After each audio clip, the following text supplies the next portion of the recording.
Hello दोस्तों, स्वागत है आपका एक बार फिर से अपने प्यारे से परिवार विज्ञप्ति पीसीएस पर।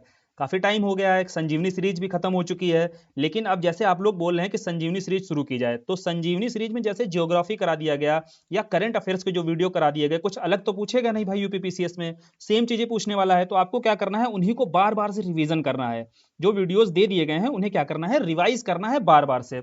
अब इसमें क्या करेंगे, हम यहाँ पर ध्येय की जो टेस्ट सीरीज है उसको डिस्कस कर लेंगे बहुत अच्छे से। इस डिस्कशन से आपको क्या लाभ होने वाला है? देखो, लाभ यह होगा कि जो आप पढ़ रहे हैं ना, जैसे आपको टारगेट दिया जाएगा, आप टेलीग्राम चैनल से जुड़ जाना, वहां पर आपको डेली टारगेट दिया जाता है और उस टारगेट के बेस पर आप अपना रिवीजन करेंगे। फिर उस रिवाइज किए हुए मटेरियल को यहां हमारे साथ डिस्कशन में उसे देखेंगे, रिकॉल करेंगे और यह पाएंगे कि जो चीजें आपने पढ़ रखी है कितना आप रिकॉल कर पा रहे हो। यदि कुछ चीजें छूट जा रही तो दोबारा जाके यार रिवाइज कर लो उसको, है ना। तो इसी तरीके से अपनी तैयारी भी की जाती है। यहां आप सीखने की कोशिश करना कि टेस्ट सीरीज से आपको किस तरीके से अब अटेम्प्ट लेना है अपने एग्जाम में। शुरू करें फिर। और आज का क्या सब्जेक्ट है भाई? Ancient and medieval. तो एंशिएंट और मिडाइवल हिस्ट्री को हम यहां डिस्कस करने जा रहे हैं। टारगेट आपको दे दिया था, 2 दिन हो गए हैं, बढ़िया से आपने रिवीजन कर लिया होगा। शुरू करते हैं फिर। आज हम सीधे डिस्कशन पर आते हैं, क्योंकि समय नहीं है ज्यादा, समय भी बहुत कम है और ज्यादा से ज्यादा चीजें हमें यहाँ पर कवर भी करनी है। चलिए पहला क्वेश्चन देखते हैं भाई। पहला क्वेश्चन क्या है आपका? बौद्ध संगीतियों को लेकर के है और वहां अध्यक्ष आपको मिलाने हैं, ठीक है। एक तरफ बौद्ध संगीति दे दी है, एक तरफ अध्यक्ष दे दिए हैं। जब आपको कराया था, जब आपको हिस्ट्री की क्लासेस कराई थी, इसी बेस पर देखो आपको वहां समझाया था। एक आपको अध्यक्ष को लेकर मिलान को आता है, समझाया था। एक शासक वर्ग को लेकर के आ जाता है मिलान करने के लिए, ठीक है। और देखो, तो आपको दोनों ही तरीके बताए गए थे। यहाँ क्या है, अध्यक्ष पूछा है। अध्यक्ष में क्या बताया था? जितने महान हैं लोग, उन सबको क्या करना है, मैं गले लगा लूंगा और मित्र बना लूंगा। बताई थी यह ट्रिक कि नहीं बताई थी? तो महान से आपको पता चला कि पहले क्या हो गए आपके अध्यक्ष, महाकश्यप हो गए, और शपको से आपका सबका मीर हो गए। तो पहले से और दूसरे से हमने मिलाया, तो 1 का 2 मिला हमें और 2 का 3 मिला भैया, तो एक ही आंसर है हमारा ए। ऐसे भी करके हम आगे बढ़ सकते हैं। मान लो हमें नहीं पता था भैया तीसरा और चौथा, 2 तो पता थे, तो कम ज्ञान के साथ भी कैसे अपने आंसर तक पहुंचा जाता है, यह भी सीखो यहां से। अब लेकिन हमें तो पता है आगे। मैं गले से आपका देखो तीसरे से हो गया मोगलीपुत्र तिष्य, और चौथा हो गया आपका वसुमित्र। और वसुमित्र अध्यक्ष थे, और चौथी आपकी जो बौद्ध संगीत थी, इसके आपके उपाध्यक्ष भी बनाए गए थे, अश्वघोष, याद है? अश्वघोष आपके उपाध्यक्ष बनाए गए थे। इन चीजों को आप रिकॉल करते चलना, क्योंकि आपने पढ़ा भी होगा इस तरीके से। दूसरी बात है, शासक वर्ग के स्तर पर आता, तो वहां एक ट्रिक बताई थी आपको, एके एके, ध्यान है? एके एके में आपका पहला क्या था? अजातशत्रु। दूसरे आपके कालाशोक थे। तीसरे अशोक थे। चौथे आपके कनिष्क थे। तो यह भी आपको ध्यान होगा भाई। चलो रिवीजन हो गया हमारा। तो दूसरा क्वेश्चन देखते हैं। तो भागवत धर्म से पूछ रहा है, संबंधित जो पहला प्रस्तर स्मारक है, अर्थात जो पत्थर का स्मारक है, निम्नलिखित में से कौन सा है? तो इसमें से आपको बताना है। ऑप्शंस मेहरौली है, बेसनगर है, कनिष्क है, सॉरी कनिष्क का जो रबतक अभिलेख है, और इनमें से कोई नहीं। तो इन चारों में से बताओ भाई, प्रस्तर अभिलेख कौन सा है, और वो भी भागवत धर्म से जुड़ा हुआ। तो भागवत धर्म से जुड़ा हुआ है आपका बेसनगर का गरुण स्तंभ। किसका है ये? हेलियोडोरस का, ठीक है। इनका नाम तो आपने सुना होगा, कई बार आपके एग्जाम में आता रहता है। यह आपका ग्रीक राजदूत था। हेलियोडोरस क्या था? आपका ग्रीक राजदूत था, और इसी के द्वारा ही बेसनगर का गरुण स्तंभ जो है यहां पर मिलता है। तो यह भागवत धर्म से संबंधित है। क्लियर है? तीसरा प्रश्न देखते हैं। तो निम्नलिखित में से कौन एक आर्यों की सर्वाधिक प्राचीन संस्था है? तो प्राचीनतम संस्था आपको पता होना चाहिए, विदथ आपकी प्राचीनतम आर्यों की संस्था के रूप में जानी जाती है। सभा और समिति से देखो प्रश्न बनाता है, जान लीजिए, सुन लीजिए थोड़ा सा। सभा और समिति को राजा की 2 पुत्रियां बोला जाता था, है ना। क्या बोला जाता था? राजा की 2 पुत्रियां। और पूछ लेता है आपसे एग्जाम में, किस वेद में ऐसा मेंशन है? तो वह है आपका अथर्ववेद, ठीक। ये चीजें नोट डाउन करते चलना। अगर पता है तो ठीक है, रिवाइज हो रही हैं। नहीं पता है तो इनको नोट डाउन कर लेना, क्योंकि यहां से आपके प्रश्न बने हैं, ठीक। चौथा प्रश्न क्या है? चौथा है आपका, ऋग्वैदिक काल के जो लोग थे, निम्नलिखित में से किस एक से परिचित नहीं थे? यहां नहीं शब्द पर भी फोकस किया करो। ऐसा ना हो आप किसी एक से परिचित थे, जल्दबाजी में पढ़ के तांबा दिखा और मारकर आगे बढ़ गए। ये गलतियां भी खूब होती हैं, सिली मिस्टेक्स। फिर आप बोलते हो यार आता तो था लेकिन गलत हो गया, है ना। तो देखो यहां कह रहा है किससे परिचित नहीं थे, तो तांबे से हमें पता है परिचित थे, जौ से, घोड़े से भी परिचित थे। अब लोहा यहां पर देखो इससे परिचित नहीं थे। कैसे? यहां याद कर, ध्यान से देखना, क्वेश्चन क्या है? ऋग्वैदिक काल। और लोहे से परिचित कौन थे? आपके उत्तर वैदिक काल के लोग, ठीक है। उत्तर वैदिक काल के लोगों को लोहे की जानकारी होती है सर्वप्रथम। और ऋग्वैदिक काल आपका 1500 से आपका 1000 ईसा पूर्व तक है, और वहीं लोहे की आपकी 800 ईसा पूर्व के आसपास लोहे की जानकारी होती है भैया। तो कैसे वो ऋग्वैदिक काल वाले परिचित हो जाएंगे? तो सही आंसर क्या हो जाएगा आपका? लोहा हो जाएगा, ठीक है। चौथा क्या है क्वेश्चन? सिकंदर ने पश्चिमोत्तर भारत पर चंद्रगुप्त मौर्य के समय आक्रमण किया। बताओ, गलती पकड़ में आई? आ गई होगी। चूंकि सिकंदर ने आक्रमण जब किया था तो चंद्रगुप्त मौर्य नहीं था, कौन था भाई? बोले घनानंद था। तो पहला हो गया गलत। दूसरा क्या कह रहा है? सिकंदर ने राजा पोरस को झेलम नदी के तट पर पराजित किया था। बिल्कुल सही बात है। तो यहां हमें पहला पता चला गलत है और दूसरा आपका सही है। तो आंसर क्या हो जाएगा इसका? केवल 2। ठीक, चलिए छठा क्वेश्चन देखें। छठा क्वेश्चन क्या है आपका? स्थापत्य एक तरफ दे दिया है, दूसरी तरफ कह रहा है इसके संस्थापक बताइए। और ये खूब आपके एग्जाम में देखो रिपीट होंगे। क्या होगा? हो सकता है यहां से कोई 2 स्थापत्य आपके क्वेश्चन एग्जाम में मिल जाए और वहां से आप क्या है एलिमिनेट कर पाओगे जब इन चारों पर कमांड हो जाएगी आपकी। तो बेसिकली जो डिस्कशन कराया जाए उसके बाद जो क्वेश्चन यहां डिस्कस कराया जाए ना, उन क्वेश्चन पर 100% कमांड होनी चाहिए। वहां से अगर आपके एग्जाम में कोई प्रश्न आता है वो गलत नहीं होना चाहिए। तो पहला है आपका अतरकीन का दरवाजा। आओ चलो इसको भी करने का थोड़ा तरीका देखते हैं। कुछ चीजें हैं जो आपको एकदम याद होंगी, जैसे कुवत उत इस्लाम है, आप सभी को याद होगा। तो सी से आप तुरंत क्या है कुतुबुद्दीन ऐबक को मिला दोगे। और चार मीनार भी आप सभी जानते होंगे, कुली कुतुब शाह को मिला दोगे। तो भैया देखो सी का 1 और डी का 2, तो सी का 1 और डी का 2 आपका 2 में मिल रहा है। क्लियर? तो समझना यहां पर तो ए तो हो ही नहीं सकता है और डी भी नहीं हो सकता है। तो एटलीस्ट हमें अगर इतना भी आता होगा तो हमारा 50% क्या हो जाएगा भैया? क्वेश्चन सही होने का चांस हो जाएगा। 50% तो हम सही कर पाएंगे। अब आते हैं भाई हजार शितून। देखो हजार शितून भी आपका बहुत अधिक पूछा गया है। कौन है इसके? भाई अलाउद्दीन खिलजी हैं। ठीक, हजार सितून के साथ साथ एक और स्थापत्य है जो अलाउद्दीन खिलजी का पूछा जाता है, शिरी का किला। ठीक है, तो शिरी का किला आपका किसके लिए है? किसने स्थापत्य है इसका? तो अलाउद्दीन खिलजी से संबंधित है। चौथा कौन सा रह गया भाई? अतरकीन का दरवाजा व इल्तुतमिश से। अब सिरी का किला जब यहां बताया जा रहा है ना, तो सिरी नगर से कंफ्यूज मत हो जाना, यह भी खूब आता है एग्जाम में। सिरी नगर जो है आपका वह बलबन के द्वारा बसाया गया था। किसके द्वारा? बलबन के द्वारा। नोट कर लेना, सिरी नगर आएगा तो बलबन के द्वारा, और सिरी का किला अगर पूछा जाएगा तो अलाउद्दीन खिलजी के द्वारा। ये बहुत कंफ्यूज करता है। तो क्या आंसर मिल गया भाई? पहले का ए का 3, तो ए का 3 भैया आ गए हम सी पर, और आंसर हमने मारा सी और आगे बढ़ गए। आगे बढ़े तो हमें पता चला अगला क्वेश्चन है, सल्तनत कालीन शासकों में से किस एक ने इतलाक प्रथा का प्रारंभ किया था? तो बताओ भाई, सल्तनत काल में आपका तुगलक वंश का शासक था फिरोज शाह तुगलक। फिरोज शाह तुगलक के द्वारा यह इतलाक प्रथा चालू की जाती है। बेसिकली होती क्या है इतलाक प्रथा? यहां क्या होता था, सैनिकों के बदले क्या होता था यहाँ पर? सैनिकों को इसके जैसे इतलाक होता था, आप समझिए रिक्रूटमेंट टाइप का एक होता था यह। जैसे आपको रिक्रूटमेंट मिलता है ना, तो रिक्रूटमेंट जब आपका होता है तो सैनिकों को इसके बदले में मिलने वाला जो खर्च होता था वह इतलाक कहलाता था। और यह इतलाक प्रथा जो होती थी वह फिरोज शाह तुगलक के द्वारा चालू की गई थी। अगला क्वेश्चन देखते हैं, पाषाण काल के संदर्भ में निम्नलिखित कथनों पर भाई हमें विचार करना है। पाषाण काल के बारे में क्या है भाई? ऑप्शंस देखते हैं। भारत में सर्वप्रथम मानव का साक्ष्य शिवालिक की पहाड़ियों से मिला है। तुरंत भैया आपको बता देना है कि जो पाषाण काल में सर्वप्रथम मानव का साक्ष्य है शिवालिक की पहाड़ी से नहीं मिलता है, नर्मदा घाटी के क्षेत्र से मिलता है। कहां से मिलता है? नर्मदा घाटी के। तो पहला हो गया गलत। गलती देखो ऐसे पकड़ा करो, और पकड़ते कैसे गलती हैं? जब हमें बढ़िया से रिवाइज होती हैं चीजें अपनी। और पशुपालन के साक्ष्य कह रहा है भारत में आदमगढ़ और बागोर से। आदमगढ़ भैया कहां पर है? मध्य प्रदेश में है। और बागोर कहां है? राजस्थान में है। यह तो बिल्कुल सही बात बोल रहा है भाई, पशुपालन के साक्ष्य तो यहीं से मिलते हैं। तो पहला गलत, दूसरा सही, तो केवल 2 हो जाएगा इसका आंसर। ठीक है, आगे बढ़े। आगे बढ़ते हैं तो तामवंती नामक पाषाणिक स्थल, जैसे जैसे हड़प्पा कालीन जो संस्कृति थी वह तो अपनी कैसी थी? कांस्य युगीन संस्कृति बोली जाती है। इसके पैरेलल में ही आपकी ताम्र पाषाण कालीन जो संस्कृति बोली जाती हैं, ताम्र पाषाण कालीन, उनमें कुछ संस्कृतियां जैसे आहड़ हुई, नावदा टोली हुई, झोकर संस्कृति हुई, तो यह भी खूब चर्चा में रहती हैं। खूब क्वेश्चन यहां से बनाए जाते हैं। एक प्रश्न यहां देखो, यहां मिल रहा है हमें, क्या है कि वह बताना है स्थल पाषाणिक स्थल जो जहां निवासी कृषक भी थे और पशुपालक भी थे, यानी कि यहाँ कृषक समुदाय भी था और पशुपालन भी करते थे। तो कौन था वह? कौन सी संस्कृति थी? आहड़ संस्कृति थी। कहाँ है भाई यह आहड़ संस्कृति? राजस्थान में है। नावदा टोली कहाँ है आपकी? महाराष्ट्र में है। कभी कभी क्या होता है इनके राज्य मिलाने को भी आ जाता है। ठीक है, तो कुछ बहुत प्रमुख जो संस्कृतियां हैं वो तो आपको याद ही होनी चाहिए। आगे बढ़े अगले क्वेश्चन पर। अगला देखिए रिपीट हो गया है। आगे बढ़ते हैं, देखो क्वेश्चन नंबर 10 देखते हैं। क्वेश्चन नंबर 10 क्या है? सैंधव सभ्यता के संबंध में निम्नलिखित में से सही कथन का चुनाव करना है भाई।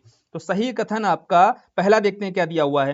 पहला आपका दिया है, हुलास नामक स्थल उत्तर प्रदेश के मेरठ जिले में स्थित था।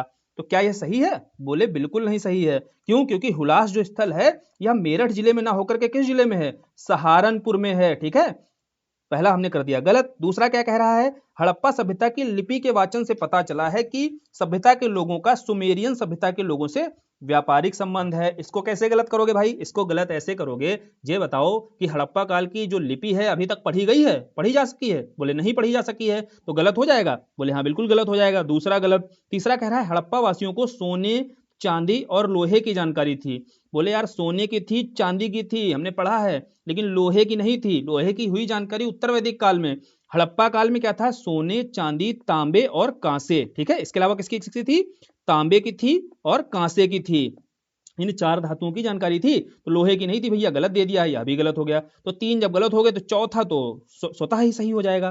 क्या है, हड़प्पा संस्कृति की मोहरे और टेराकोटा कलाकृतियों में गाय का चित्रण नहीं मिलता है। बिल्कुल ठीक बात है, किसका मिलता है भैया, एक श्रृंगी, याद है? ठीक, चलो फिर आगे बढ़े। आगे देखते हैं तो मौर्यकालीन सौगौरा ताम्रपत्र अभिलेख। यहाँ एंशिएंट और मिडाइवल के ही क्वेश्चंस का डिस्कशन हो रहा है, तो एंशिएंट मिडाइवल आपने अच्छे से पढ़ा होगा। अब अगला टारगेट क्या रखेंगे, अगला आपको मॉडर्न इंडिया पढ़ना है, आधुनिक भारत पढ़ना है, और इसी तरीके से डिस्कशन आधुनिक भारत का भी करेंगे। ठीक है, अगला टेस्ट चूंकि आपका आधुनिक भारत का इतिहास को लेकर के है, तो उसको अच्छे से रिवाइज कर लेना है और यहाँ से सीख लेना है भाई कि कैसे आपको रिवीजन करना है और फिर उसको कैसे डिस्कशन में अपने रिवीजन को ध्यान करना है कि कितना रिवाइज आपको ध्यान आ रहा है रिवाइज किया हुआ। चलिए मौर्यकालीन देखते हैं, सौगौरा ताम्रपत्र अभिलेख। तो इसके बारे में भी आपको समझाया था, जब चंद्रगुप्त मौर्य के बारे में बताया था, वहां बताया गया था कि जो सौगौरा अभिलेख है, यहां से चंद्रगुप्त मौर्य के द्वारा जानकारी दी जाती है कि पास के इलाके में जब अकाल पड़ता है, दुर्भिक्ष के समय, यहां दान किया जाता है। तो बोले फिर कहां पर था यह, ध्यान करिए, तो गोरखपुर के क्षेत्र में ही यह सौगौरा आपका ताम्रपत्र अभिलेख दिखता है। ठीक, और अन्नागार का विवरण देखो यहां से मिला है, पूरी कहानी आपको समझाई भी थी। अगला प्रश्न है, हड़प्पा सभ्यता के संदर्भ में असत्य बताना है, तो गलत बताना है भाई, कौन सा यहां पर गलत है। पहला क्या है, पहला है खंबात की खाड़ी के निकट लोथल से गोदीबाड़ा के साक्ष्य मिले हैं। बिल्कुल सही है, डॉकयार्ड जिसे आप गोदीबाड़ा बोलते हो, जहां जहाज वगैरह खड़े होने का स्थान होता है। अब लोथल देखो, लोथल आप जानते हैं सभी, गुजरात का क्या है, ये गुजरात का बंदरगाह क्षेत्र है। अब बंदरगाह क्षेत्र है तो गोदीबाड़ा के तो साक्ष्य मिले ही हैं यहाँ पे, हमें सभी को पता है। दूसरा क्या है, पहला सही हो जाएगा क्योंकि हमें तो असत्य ढूंढना है। राजस्थान के भीलवाड़ा में स्थित कालीबंगा नामक स्थल से जुते हुए खेत के साक्ष्य मिले हैं। अब बताओ ये सही है क्या? देखो थोड़ा सा ये टफ फैक्ट है, आपको दिक्कत हो सकती है, क्योंकि आपको यह तो पता है कालीबंगा से जुते हुए खेत के साक्ष्य मिले हैं, इस बेस पर आप सही मार के इसको आगे बढ़ जाओगे। लेकिन देखना अभी गलती कहां पर है, आगे बढ़ते हैं। पहले गुजरात के धौलीवेरा से हड़प्पा लिपि के बड़े आकार का एक शिलालेख मिला है। बिल्कुल ठीक है। हरियाणा में जो आपका बनावली है, यहां से पक्की मिट्टी का बना हुआ हल्की प्रतिकृति मिलती है। बिल्कुल ठीक बात है, यह भी सही हो गया। तो फिर दूसरे वाले में गलती कहां है? गलती देखो इसके जिले को लेकर गलती दे दी है। भीलवाड़ा जिला नहीं है, कौन सा जिला है? बोले हनुमानगढ़ जिला है। ठीक, राजस्थान का हनुमानगढ़ जिला है, जहां स्थित है आपका कालीबंगा, और वहां से जुते हुए खेत के साक्ष्य मिलते हैं। ठीक, ये थोड़ा सा अगर टफ बना देगा क्वेश्चन तो इस तरीके से बनाएगा, वैसे तो इतना टफ नहीं बनाता है। कैसे बनाता है, एक तरफ क्षेत्र लिखता है हड़प्पा कालीन, और दूसरी तरफ जो वहां से साक्ष्य मिले हैं वहां पूछ देता है और मिलान करने को आता है। तरीका देखो, पैटर्न यही है पूछने का, ये थोड़ा सा इन्होंने कठिन बना दिया है क्वेश्चन को। चलो फिर अगला देखते हैं, हड़प्पा संस्कृति से जुड़ा हुआ अगला प्रश्न है, और निम्नलिखित स्थलों में से कौन सा सिंध में अवस्थित नहीं है? बताओ भाई कौन सा सिंध में अवस्थित नहीं है? तो यहाँ मोहनजोदड़ो और चौहूदड़ो दोनों ही आपके कहाँ स्थित हैं भैया? दोनों सिंध में स्थित हैं, और हैं तो सारे पाकिस्तान में ही। हड़प्पा भी पाकिस्तान में है, लेकिन पाकिस्तान का जो पंजाब क्षेत्र है ना, वहां पर यह हड़प्पा स्थित है, तो सिंध में तो स्थित है नहीं। यह पंजाब क्षेत्र में है, तो यही आपका देखो सही आंसर हो जाएगा। अब आगे आते हैं, तो उपनिषदों के संदर्भ में कह रहा है असत्य कथन का चुनाव करना है, तो गलत बताना है। क्या है, पहला कह रहा है उपनिषदों का मुख्य विषय क्या था भैया? कर्मकांड था। बिल्कुल नहीं था भैया, उपनिषद तो पूरी तरीके से आज भी माना जाता है, इसकी जो व्याख्या है पूर्णतः वैज्ञानिक है, तो कर्मकांड आधारित तो है ही नहीं भैया, तो बिल्कुल पहला गलत हो गया, असत्य ही ढूंढना था। तो चलो आगे पढ़ लेते हैं कि आगे सही है। उपनिषदों में पहली बार मोक्ष की चर्चा मिलती है, बिल्कुल ठीक है।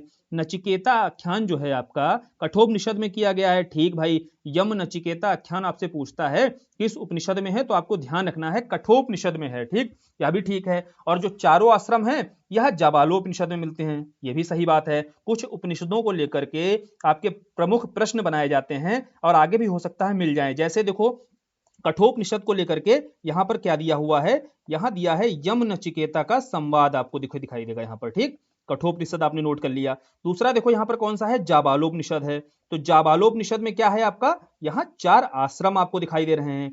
तीसरा एक देखो मुंडकोपनिषद आता है, मुंडकोपनिषद आपसे बहुत एग्जाम में आया, कई बार रिपीट हुआ है। यहाँ मुंडकोपनिषद में क्या है भैया, यहाँ एक तो सत्यमेव जयते, ठीक है, क्या है भैया, सत्यमेव जयते है।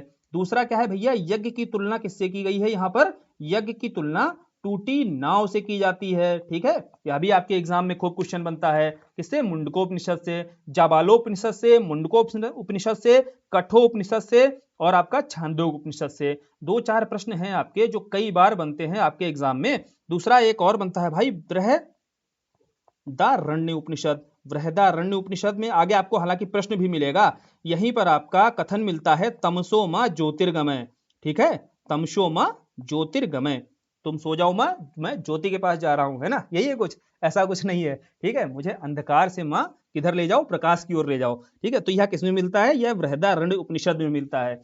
तो यह कुछ उपनिषद हैं जिसमें कुछ प्रमुख बातें बोली गई हैं और यह आपके एग्जाम में बार बार पूछी जाती हैं, तो भैया इनको लिख लेना अगर नहीं आता है, और इन्हीं में से देखना आपको एग्जाम में कोई ना कोई उपनिषद से अगर प्रश्न आएगा, इन्हीं 4-5 में से आपका मिल जाएगा परीक्षा में आपको।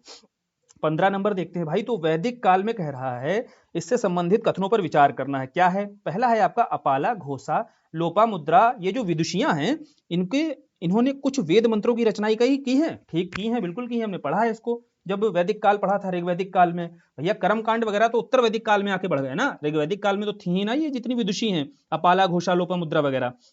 अब पूछ रहा है कि अगला कथन क्या है, लोपामुद्रा नामक विदुषी क्या है, ऋषि विश्वामित्र की पत्नी थी। लो भैया पकड़ में आ गया, गलती किसकी थी, ये ऋषि अगस्त्य की थी। और ऋषि अगस्त्य जब हमने कहाँ पढ़ा था, जब हिंदी में पढ़ा था, तैयारी की थी, तो ऋषि अगस्त्य के हमने पर्यायवाची ही पढ़े थे, क्या, घट से इनका जन्म हुआ, घटज बोलते हैं इनको, मतलब जो घड़े से जिनका जन्म हुआ ऋषि अगस्त्य थे, ऐसी मान्यता है। और ऋषि अगस्त्य की ही पत्नी थी आपकी लोपामुद्रा, जो ऋग्वैदिक कालीन विदुषी थी। तो दूसरी गलती हमें पकड़ में आ गई और पहला हमने बताया सही है, तो आंसर पहुंच गए हम ए। बोगाज कोई, देखो बोगाज कोई के बारे में क्वेश्चन क्या है, ध्यान से पढ़ो पहले। कह रहा है किस कारण से प्रसिद्ध है, चलिए यहां कह रहा है यहां से हड़प्पा सभ्यता के सुमेरियन सभ्यता के साथ व्यापारिक संबंध होने के साक्ष्य मिलते हैं। बताइए भाई, क्या यहां से हड़प्पा कालीन सुमेरियन सभ्यता के साक्ष्य मिलते हैं। आगे बढ़ते हैं, आगे है आपका, यहां से प्राप्त अभिलेखों में वैदिक देवताओं के नामों का उल्लेख प्राप्त होता है। बोले यही बिल्कुल ठीक है। देखो बोगज गोई से आपका क्या क्या और बनाए जाते हैं क्वेश्चन, ध्यान से सुन लेना, खूब क्वेश्चन आते हैं यहां से। बोगज कोई कहां पर है, देखो मध्य एशिया का जो क्षेत्र है, या आप समझ लीजिए इसी क्षेत्र को एशिया माइनर बोलते हैं। क्या बोलते हैं, एशिया माइनर का क्षेत्र। आज के समय का कौन सा क्षेत्र है, जो तुर्की देखते हो देश, तो तुर्की देश है, यहीं पर यह अभिलेख बोगज गोई जो है पाया जाता है। यहां जो चर्चा की गई है, यहां 4 देवताओं का साक्ष्य बना करके जो कथन मिलता है, वह 4 देवता कौन से हैं, यह लिख लेना, क्योंकि आपके एग्जाम में आता रहता है। कौन कौन है, इंद्र हैं, मित्र हैं आपके, वरुण हैं और आपके नाशत्य हैं, ठीक। यह चारों देवता देखिए आपके एग्जाम में रिपीट होते रहते हैं। जो बोगाज कोई अभिलेख है, इसी में इन चारों देवताओं का उल्लेख मिलता है। प्रश्न क्या बना देता है, बोगाज कोई अभिलेख में कौन से देवता का उल्लेख नहीं है। इन्हीं 4 में से ऑप्शन में कोई ऐसे देवता दे देगा, सोम देवता दे देगा, अब पूछेगा भैया बताओ आप, तो सोम देवता आपका क्या हो जाएगा, गलत हो जाएगा, है ना। तो एक तो बोगज कोई में यह आपको जानकारी होनी चाहिए।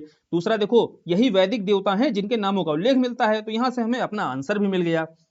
इसीलिए बोगज कोई अभिलेख थोड़ा सा रुककर समझाया गया है। वैदिक सभ्यता क्या है भाई, वैदिक सभ्यता के संदर्भ में कह रहा है निम्नलिखित कथनों पर विचार करो। सिंधु नदी को ऋग्वेद में माते तमा, देवी तमा एवं नदी तमा नाम से संबोधित किया गया है। अब अगर आपने पढ़ा नहीं होगा तो भैया आप इसको जान नहीं पाओगे क्या गलती है यहाँ। क्या आपने पढ़ा है, वैदिक काल में अगर आपसे पूछा जाए तो सर्वाधिक मान्यता प्राप्त कौन सी नदी थी, क्या सिंधु नदी थी। बोले नहीं, सर्वाधिक अगर किसी की पूजा होती थी, माता को बोला जाता था किसी नदी को, तो वह थी आपकी सरस्वती नदी। तो यहां से आप थोड़ा सा कॉमन सेंस बेस पर भी जा सकते हो कि सरस्वती नदी को ही माते तमा, देवी तमा, नदी तमा बोला जाएगा, इसी नाम से संबोधन भी दिया जाएगा भाई।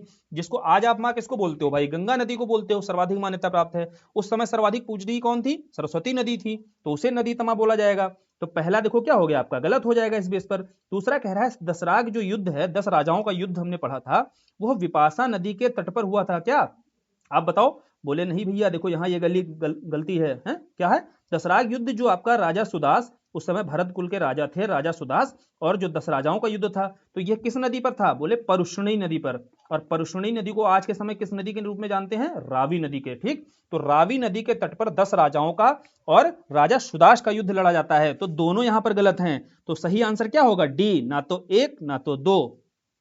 आगे बढ़े, देखो तमसो मां ज्योतिर्गमय, यह कथन जो है कहां से लिया गया है, लो आ गया बृहदारण्य। और देखो कठोपनिषद भी आपको पीछे समझा दिया, बृहदारण्य उपनिषद यहां तो आपको पीछे समझा ही चुके हैं। अगला क्वेश्चन देखते हैं, महात्मा बुद्ध के संदर्भ में कौन सा कथन सही है, विचार करना है। देखो कौन सा कथन गलत है, देखो असत्य कथन ढूंढना है, यह भी थोड़ा ध्यान देना। क्वेश्चन क्या है, आपको फंसाएगा यहाँ पर, सत्य और असत्य चीजों पर ध्यान नहीं दिया तो भैया वहां सिली मिस्टेक्स हो जाती हैं। कह रहा है पहला, महात्मा बुद्ध को परिनिर्वाण लिच्छवियों के गणराज्य में प्राप्त हुआ था, क्या यह सही है, बोले बिल्कुल नहीं, लिच्छवी नहीं थे, कौन थे वहां पर, बोले वहां पर मल्ल थे, तो मल्लों के गणराज्य में ही महात्मा बुद्ध को महापरिनिर्वाण की प्राप्ति होती है। और क्षेत्र कौन सा था, क्षेत्र था कुशीनारा, जिसे आज आप कुशीनगर के रूप में जानते हैं।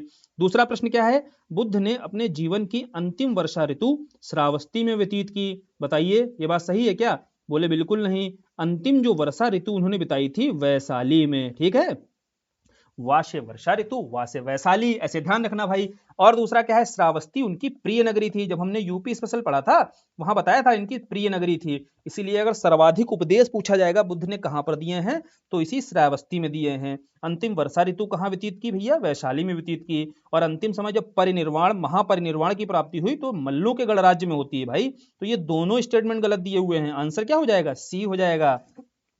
पहली बौद्ध संगीति बुद्ध की मृत्यु के तत्काल बाद राजगृह की सप्तपर्णी गुफा में हुई थी, ठीक है। तो पूछ रहा है कि इस समय मगध के शासक कौन थे, तो बताओ भाई इस समय मगध के शासक कौन थे आपके, अजात शत्रु थे, ये तो आपको पहले ही समझा दिया। पहली एक कोड यहाँ पर ध्यान है ना, पहली बौद्ध संगीति का संबंध किस शासक से है, अजात शत्रु से। बच्चों वाले क्वेश्चन लगेंगे ना कुछ, अगर आपको निमोनिक्स आती होंगी तो। आगे बढ़े, निम्नलिखित कथनों पर विचार करना है, क्या बौद्ध धर्म की महायान शाखा औपचारिक रूप से अशोक के शासनकाल में प्रकट हुई थी। अब अगर आपने ध्यान से अपने नोट्स को पढ़ा होगा, वीडियो देखे होंगे तो याद आएगा कि भाई जो महायान और हीनयान, मतलब जो बौद्ध दो शाखाओं में विभाजित हुआ था, किस संगीति में हुआ था, तो आप बताना है तुरंत, चौथी बौद्ध संगीति में, ठीक है। और चौथी बौद्ध संगीति किसके समय हुई थी, बोले चौथी तो हुई थी कनिष्क के समय, और यहाँ क्या दे रहा है, अशोक दे रहा है, तो ये हो गया गलत। और अगला स्टेटमेंट देखते हैं भाई, बौद्ध धर्म की महायान शाखा की मूर्ति उपासना और अनुष्ठान में विश्वास रखती है, ये तो ठीक बात है। और बोधिसत्व के पथ पर चलना इस मत के लिए अनुकरणीय माना जाता है, यह भी ठीक है। तो हमें पहला स्टेटमेंट गलत मिल गया। अब पहला जब गलत हो जाएगा, अब समझते हैं भाई हमको, चलो भाई ये दो नहीं आ रहे थे, समझना यहाँ एग्जाम में अटेम्प्ट करने का तरीका क्या होता है, आगे के हमें नहीं दो जानकारी थी कि क्या है भाई, लेकिन पहला तो हमें पता था, लॉजिकल पता था, लॉजिकल तरीके से कि हमें पता है कि महायान और हीनयान के रूप में का विभाजन हुआ दो शाखाओं में। तो चलो दो नहीं आ रहे थे, तो यहाँ देखो पूछ रहा है कौन सा सत्य है, पहला गलत, तो पहला गलत है तो ए आपका सही नहीं हो सकता है, बी भी नहीं सही ऑप्शन हो सकता है ना, डी हो सकता है, बचा क्या, बोले बचा सी, यही आंसर है, नहीं पता हमें भैया आगे के दो, है ना। तो ऐसे भी देखो कम जानकारी के साथ कैसे अपने आंसर तक पहुंचा जाता है। अब आते हैं सारनाथ में जो भूमि स्पर्श मुद्रा वाली बुद्ध की प्रतिमा है, इसका संबंध किस काल से है, बताओ भाई। अब इसका संबंध अगर किस काल से जानना है ना, तो मूर्ति कला के बारे में जब समझाया था, और नहीं समझाया था तो वो मेंस के टाइम पे समझाया था। तो मूर्ति कला का विकास आप जानते हैं, मौर्योत्तर काल के समय मूर्ति कला के रूप में आपकी कौन सी शैली थी, एक गांधार शैली थी, एक मथुरा शैली थी, क्लियर। फिर आपका आ जाता है भैया गुप्त काल, ठीक। अब गुप्त काल में ब्राह्मण धर्म को संरक्षण दिया जाता है, सुनते रहना ध्यान से, अभी क्वेश्चन तक हम पहुंच जाएंगे। गुप्त काल आता है तो हम ब्राह्मण धर्म को संरक्षण वहां पर गुप्त शासकों के द्वारा दिया जाता है, ठीक। लेकिन होता क्या है, इसी समय गांधार और मथुरा के अतिरिक्त एक और मूर्तिकला शैली का विकास होता है सारनाथ के क्षेत्र में, और सारनाथ के क्षेत्र में होता है, इसीलिए इस शैली को बोला जाता है सारनाथ शैली। और इसी सारनाथ शैली में भगवान बुद्ध की जो भूमि स्पर्श करती हुई बुद्ध प्रतिमा का यहां पर निर्माण होता है, क्लियर। तो यह भूमि स्पर्श करती हुई मुद्रा वाली बुद्ध प्रतिमा का संबंध किससे हो जाएगा, बोले गुप्त काल से हो जाएगा। आगे बढ़े, चलो आगे देखते हैं भाई। आगे है आपका 23 नंबर, पार्श्वनाथ के संदर्भ में कौन सा कथन असत्य है, देखते हैं समझते हैं इसको। तो पार्श्वनाथ के बारे में आपको पता होगा कि ये आपके 23वें तीर्थंकर थे, सभी को पता है भाई। 24वें कौन थे, 24वें महावीर थे। पहले कौन थे भैया, ऋषभनाथ थे। ये तो एकदम बेसिक चीजें हैं ना, शुरू के 3 और लास्ट के 22, 23, 24, ये तीनों भैया याद कर लेना, इनके स्थल भी मैंने करा रखे हैं, यहां से क्वेश्चन खूब बनाता है। चलो अभी तो पार्श्वनाथ को समझते हैं। 23वें तीर्थंकर के बारे में प्रश्न है और गलत स्टेटमेंट चुनना है। तो 23वें तीर्थंकर थे, बिल्कुल सही है। पार्श्वनाथ का जन्म अयोध्या के इक्ष्वाकुवंशी शासन अश्वसेन के महल में हुआ था। यहाँ गलती तुरंत पकड़ लेनी है। पार्श्वनाथ का जो जन्म होता है वो भैया अयोध्या में नहीं होता है। कहाँ होता है? बोले काशी में जन्म हुआ था इनका, बनारस में। ठीक है, कहाँ जन्म हुआ था? काशी में। अयोध्या के कौन थे? ये जो ऋषभनाथ थे ना, संस्थापक जैन धर्म के, यह थे हमारे अयोध्या के। जाके रिवाइज कर लेना जाके एक बार अच्छे से। ठीक, और अगला स्टेटमेंट क्या है? पार्श्वनाथ को समेत शिखर या समेत पर्वत बोलते हैं, वहां परिनिर्वाण प्राप्त हुआ था। बिल्कुल ठीक बात है। और यही हमने ज्योग्राफी में पारसनाथ हिल पढ़ी है कि नहीं? तो पारसनाथ हिल जो है इन्हीं के नाम पर हैं, क्योंकि पारसनाथ हिल को ही जो आपका यह समेत शिखर दिख रहा है ना, समेत पर्वत भी बोलते हैं। यही पार्श्वनाथ को क्या हुआ? महापरिनिर्वाण की प्राप्ति हुई। तो यह स्टेटमेंट सही है, पहला स्टेटमेंट सही है। बी स्टेटमेंट हमने गलत पाया, क्योंकि जन्म यहां गलत दिया हुआ है, अयोध्या ना होकर के काशी होना चाहिए था। ठीक, अगला देखें। और आपको समझ में आ रहा हो, डिस्कशन ठीक जा रहा है कि नहीं? आप लोग कमेंट जरूर कर देना, और अगर डिस्कशन ठीक पसंद आ रहा है तो लाइक कर देना, ताकि फिर आगे हम पूरे जो थे के जितने भी टेस्ट है ना, सारे डिस्कस कर लिए जाएंगे यहीं पर। और वो डिस्कस होने के बाद में आपको लगेगा हाँ आपका रिवीजन भी बहुत अच्छा चल रहा है। ठीक, ऑब्जेक्टिव यही है भैया, डिस्कशन करने का। ठीक है, चलो फिर आगे देखते हैं। कौन सा दर्शन संप्रदाय भाग्य में अपने असीम विश्वास के कारण मनुष्य को भाग्य के सम्मुख असमर्थ बताता है? बताओ भाई, भाग्य पर विश्वास कौन सा आपका संप्रदाय रखता था? बोले हमने पढ़ा है आजीवक संप्रदाय के बारे में, है ना। तो आजीवक जो संप्रदाय था यह भाग्य में विश्वास ज्यादा रखता था। तो ये तो हमें ठीक है, आंसर मिल गया। साथ ही आजीवक से जुड़ा हुआ एक क्वेश्चन और आता है। बिंदुसार जो है इस संप्रदाय का अनुयायी था। क्लियर? बिंदुसार कौन था? अशोक के पिताजी थे बिंदुसार, और यह आपके आजीवक संप्रदाय के ही अनुयायी थे। यह भी प्रश्न आपके एग्जाम में बनाया जाता है। चलिए, असत्य कथन बताना है। देखो, भागवत धर्म बता रहा है, पूछ रहा है कि इससे संबंधित प्राचीनतम अभिलेख साक्ष्य बेस नगर का गरुड़ स्तंभ माना जाता है। लो भैया, ये तो हम पढ़ चुके हैं, सही बात है। देवकी के पुत्र कृष्ण का वर्णन सर्वप्रथम छांदोग उपनिषद में मिलता है, यह भी ठीक है। देखो, 3-4 उपनिषद पीछे बता दिए थे, छांदोग रह गया था, तो छांदोग भी आपको नोट कर लेना है कि देवकी के पुत्र जो कृष्ण हैं इनका वर्णन मिलता है छांदोग उपनिषद में। फिर कह रहा है अलवार संतों का संबंध जो है वैष्णव से था, बिल्कुल ठीक है। और नयनार का यहीं पर ध्यान कर लेना है, किससे था भाई? शैव से था। नयन से तो आप याद रख सकते हो भाई, तीसरा नयन किसके पास था? बोले शिव के पास था। तो नयनार से याद रखो, शैव से संबंधित थे। तो अलवार किससे हो जाएंगे? वैष्णव धर्म से संबंधित हैं। तीनों भैया स्टेटमेंट सही हैं। यहाँ असत्य पूछा था, कोई गलत है ही नहीं, तो डी आंसर करके आगे बढ़ जाओ। अब असत्य कथन यहाँ पर भी पूछ रहा है। पहला है खारवेल के हाथी गुफा अभिलेख से नंद राजा महापदम नंद की कलिंग विजय के विषय में सूचना मिलती है। तो यहाँ गलत बताना है भैया, स्टेटमेंट चुनना है। तो बिल्कुल सही है, क्योंकि हाथी गुफा अभिलेख में यहाँ महापदम नंद की भी कलिंग विजय के बारे में सूचना बताई गई है। ठीक है, और बुद्ध काल में कह रहा है अवंती के राजा चंड प्रद्योत था। बताओ भाई, सही बात है क्या ये? बिल्कुल सही बात है। जब हम महाजनपद पढ़ेंगे, 16 महाजनपद हमने पढ़ रखे होंगे, पढ़े हैं। और 16 महाजनपदों में 2 प्रमुख महाजनपद थे, एक मगध वाला और दूसरा भैया अवंती वाला। तो अवंती में ही उस समय राजा कौन था भाई? चंड प्रद्योत राजा था। मगध में उस समय राजा कौन था? बोले चंद्रगुप्त मौर्य था। जब अब यही चंद्रगुप्त मौर्य क्या करता है? याद करो भैया, जब अपने जो जीवक होता है, जीवक को चंड प्रद्योत के पास भेजता है। आगे हालांकि पढ़ने को मिलेगा, देखो अगला ही ऑप्शन दिया हुआ है। जीवक जो होता है बिंबसार का राजवैद होता है। ठीक है, बिंबसार का राजवैद होता है। यहाँ चंद्रगुप्त मौर्य मैंने बोल दिया गलती से, यह बिंबसार जो हर्यक वंश होता है मगध साम्राज्य में, यही बिंबसार का राजवैद जीवक रहता है। इस जिसे उसने पांडु रोग से ग्रसित राजा चंड प्रद्योत के उपचार हेतु भेजा था। ठीक है, यह आपने पढ़ा होगा कि अवंती का राजा होता है और काफी मित्रवत संबंध रहते हैं। आगे चल करके क्या होगा? बिंदुसार के समय अशोक के द्वारा इस अवंती को पूरी तरीके से क्या किया जाएगा? अपने मगध साम्राज्य में मिला लिया जाएगा। तो 16 महाजनपदों में से जो आपके एक प्रमुख महाजनपद निकल कर आएगा वह कौन होगा? मगध वाला। ठीक, वही मौर्य वंश आपको दिखाई देता है। तो अभी तो हम मगध और अवंती को समझ रहे हैं। तो अभी मगध के क्षेत्र में हर्यक वंश था और वहां बिंबिसार का जो जीवक रहता है राजवैद, इसको भेजा जाता है चंद प्रद्योत के बाद में पास में। ये भी एकदम सही है, बी भी सही है, सी भी सही है भैया, और ए भी आपका सही है। तो इसमें गलत चुनना है। चौथा क्या है? भारत के प्राचीनतम प्राप्त सिक्के सोने के बने हुए हाथ सिक्के थे क्या?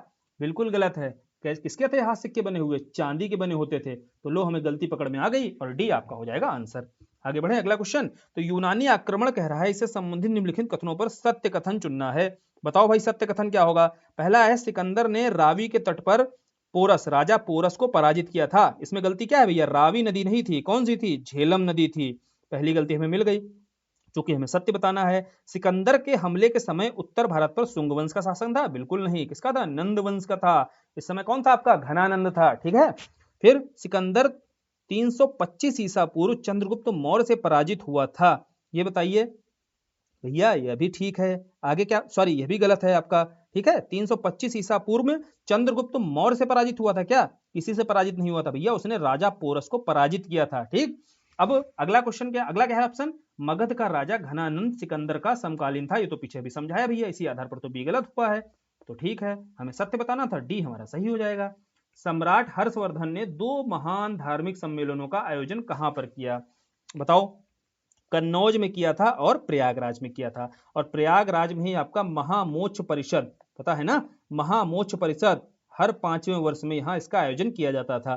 किसके द्वारा? हर्षवर्धन के द्वारा। तो एक तो कन्नौज उसकी राजधानी ही थी, दूसरा प्रयाग में। 2 क्षेत्रों में महान धार्मिक सम्मेलन का आयोजन किया जाता था। क्लियर। फिर आते हैं, प्राचीन काल में भारत और रोम के घनिष्ठ व्यापारिक संबंधों की सूचना किस पुरास्थल की खुदाई से प्राप्त होती है? बताइए भाई। तो यह आपका सही आंसर होगा अरिकमेडु। अरिकमेडु आप जानते हैं कहां पर है भाई? अरिकमेडु देखिए चोलों का बंदरगाह क्षेत्र था। तो चोलों का बंदरगाह क्षेत्र था और यहाँ रोम वस्तुओं के साक्ष्य मिलते हैं। बोले जब रोमन वस्तुओं के साक्ष्य यहाँ पर मिलेंगे तो इस आधार पर बोला जाएगा कि भारत और रोम के बीच घनिष्ठ संबंध स्वाभाविक सी बात रही होगी। और यह जानकारी कहां से मिलती है तो मैं बता दूं, पेरिप्लस ऑफ द एरिथ्रियन सी। क्या है आपकी पुस्तक, कौन सी है? पेरिप्लस ऑफ द एरिथ्रियन सी। लिख लेना इसको भाई, कई बार पूछा जाता है। तो इसके देखो राइटर नहीं पता है अभी तक हमें, लेकिन इसमें ही आपका जो यह अरिकामेडु क्षेत्र है इसको पोडुके बोला गया है। क्या बोला गया भाई? पोडुके बोला गया है। और यह पोडुके के रूप में संबोधित किया जाता है अरिकामेडु को। और जो चोलों का एक प्रमुख बंदरगाह हुआ करता था, और यहीं से भारत और रोम के घनिष्ठ संबंधों की भी जानकारी हमें प्राप्त होती है। आगे बढ़े। 30 नंबर प्रश्न है आपका, तमिल ग्रंथों में से किस ग्रंथ को लघु वेद की संज्ञा दी गई है? नहीं याद है तो इतने कनेक्ट कर लेना, पीछे जो समझाया था। तो भाई बताओ यार, तमिल ग्रंथ में जो सबसे पवित्र ग्रंथ होगा उसे ही लघु वेद, जैसे उत्तर भारत में वेद थे उसे ही लघु वेद के रूप में बोल दिया जाता है। तो कौन होना चाहिए भाई? तमिलों का जो पवित्र था वो कौन था आपका? तमिल का बाइबिल किसे बोला जाता था? तमिल का बाइबिल बताया था आपको कि कुरान से कुराल याद रखना। ठीक, तो यहाँ ऑप्शन में आपका देखो कुराल दिया हुआ है और यही आपका आंसर हो जाएगा। ठीक, कम देखो पढ़ाया गया है, लेकिन इतना सीमित जो पढ़ाया गया है ना उससे भी आपके प्रश्न निकल रहे हैं, और नहीं निकल रहे हैं तो उनको बढ़िया से नोट डाउन कर लो जो चीजें छूटी हुई हैं और रिवीजन कर लो। फिर आते हैं परमार शासक राजा भोज, इसके द्वारा राजा भोज के द्वारा निर्मित भोजशाला मंदिर किस देवी को समर्पित मंदिर है? तो सही उत्तर है आपका सरस्वती। 32 नंबर प्रश्न है, किस मंदिर का शिखर द्रविड़ शैली में बना हुआ है? भाई देखो क्यों यहाँ पर यहाँ ऑप्शन आपसे इस तरीके से दिए हुए हैं। जो सारे मंदिर दिख रहे हैं, कंदरिया महादेव, ग्वालियर का तैली मंदिर, कैलाश मंदिर, भीतरकाव का मंदिर। अब सारे कहाँ के मंदिर हैं? बोले सारे के सारे उत्तर भारत के मंदिर हैं। और उत्तर भारत में कौन सी शैली है? नागर शैली है। और भैया क्वेश्चन का है द्रविड़ शैली। अब देखो यही इसीलिए तो क्वेश्चन बनाया गया है और प्रीवियस ईयर का क्वेश्चन है, रिपीट होता है। तो ग्वालियर का जो आपका तेली मंदिर बना हुआ है या भाई द्रविड़ शैली में मंदिर बना हुआ है, जो इसका शिखर है ना बाहर का स्थापत्य, यह द्रविड़ शैली में है, लेकिन इसके भीतर जो मूर्ति वगैरह है सब कुछ वह नागर शैली में ही दिखाई देगी, भीतरी संरचना। ठीक है, तो ये ध्यान रखना आप लोग, इसलिए क्वेश्चन बनाया जाता है आपसे। अब बृहत्तर भारत पर पहले साम्राज्य की स्थापना किस शासक के द्वारा की गई? बताइए। सही आंसर क्या हो जाएगा इसका? चंद्रगुप्त मौर्य हो जाएगा, क्योंकि मौर्यों ने ही सर्वप्रथम एक बड़े बृहत्तर भारत पर पहले साम्राज्य की स्थापना की थी। ठीक, ये तो बहुत आसान क्वेश्चन था। राजा के कह रहा है सप्तांग सिद्धांत का वर्णन किसमें किया गया है? तो यह भी हमने पढ़ा है मौर्य काल में ही आपके हुए कौटिल्य। कौटिल्य के द्वारा जो अर्थशास्त्र लिखी जाती है, कौटिल्य के द्वारा जो अर्थशास्त्र लिखी गई है उसी में राजा के 7 अंगों का सिद्धांत दिया गया है अर्थशास्त्र पुस्तक में। ठीक है, कह रहा है कौन सा सही नहीं है? तो पहला क्या है भाई? अशोक के अभिलेख में रज्जुक नामक अधिकारी का उल्लेख है। बताओ भैया क्या गलत हो सकता है? ये गलत बताना है यहाँ पर, और यह बिल्कुल सही है। जब हमने अभिलेख वहां पढ़े थे शिलालेख, तो वहां तीसरा शिलालेख पढ़ा था, 3 में 3 अधिकारी थे आपके कि नहीं थे, जाकर रिवाइज कर लेना जाकर के। और यह बिल्कुल स्टेटमेंट ठीक है। मौर्य काल में व्यापारिक कार्यों का जब मुखिया होता था उसे सार्थवाह कहते थे, यह भी ठीक है एकदम। कालसी गिरनार मेरठ के अभिलेख ब्राह्मी लिपि में है। ठीक है, तो यह भी ठीक है भैया, क्योंकि ज्यादातर अभिलेख जो हैं आपके अशोक के ब्राह्मी लिपि में ही मिलते हैं। ठीक है, हालांकि और भी लिपियां हैं, खरोष्टी है आपकी, अरमाइक है, लेकिन मोस्टली आपके अशोक के अभिलेख किसमें मिलेंगे? अशोक के ज्यादातर अभिलेख ब्राह्मी लिपि में मिलते हैं। तो तीनों स्टेटमेंट सही हैं। अगला है भैया एग्रोनोमोई जो कृषि अधिकारी को कहा जाता था, बोले ये बिल्कुल गलत है। एग्रोनोमोई किसको बोलते थे? एग्रोनोमोई या तो आप कह लो भैया नगर अधिकारी को बोलते थे, ठीक, नोट कर लेना अगर नहीं आता है, बहुत बार रिपीट होता है, या आपका मार्ग अधिकारी को भी बोलते थे। नगर अधिकारी या मार्ग अधिकारी के रूप में एग्रोनोमोई को संबोधित किया गया है।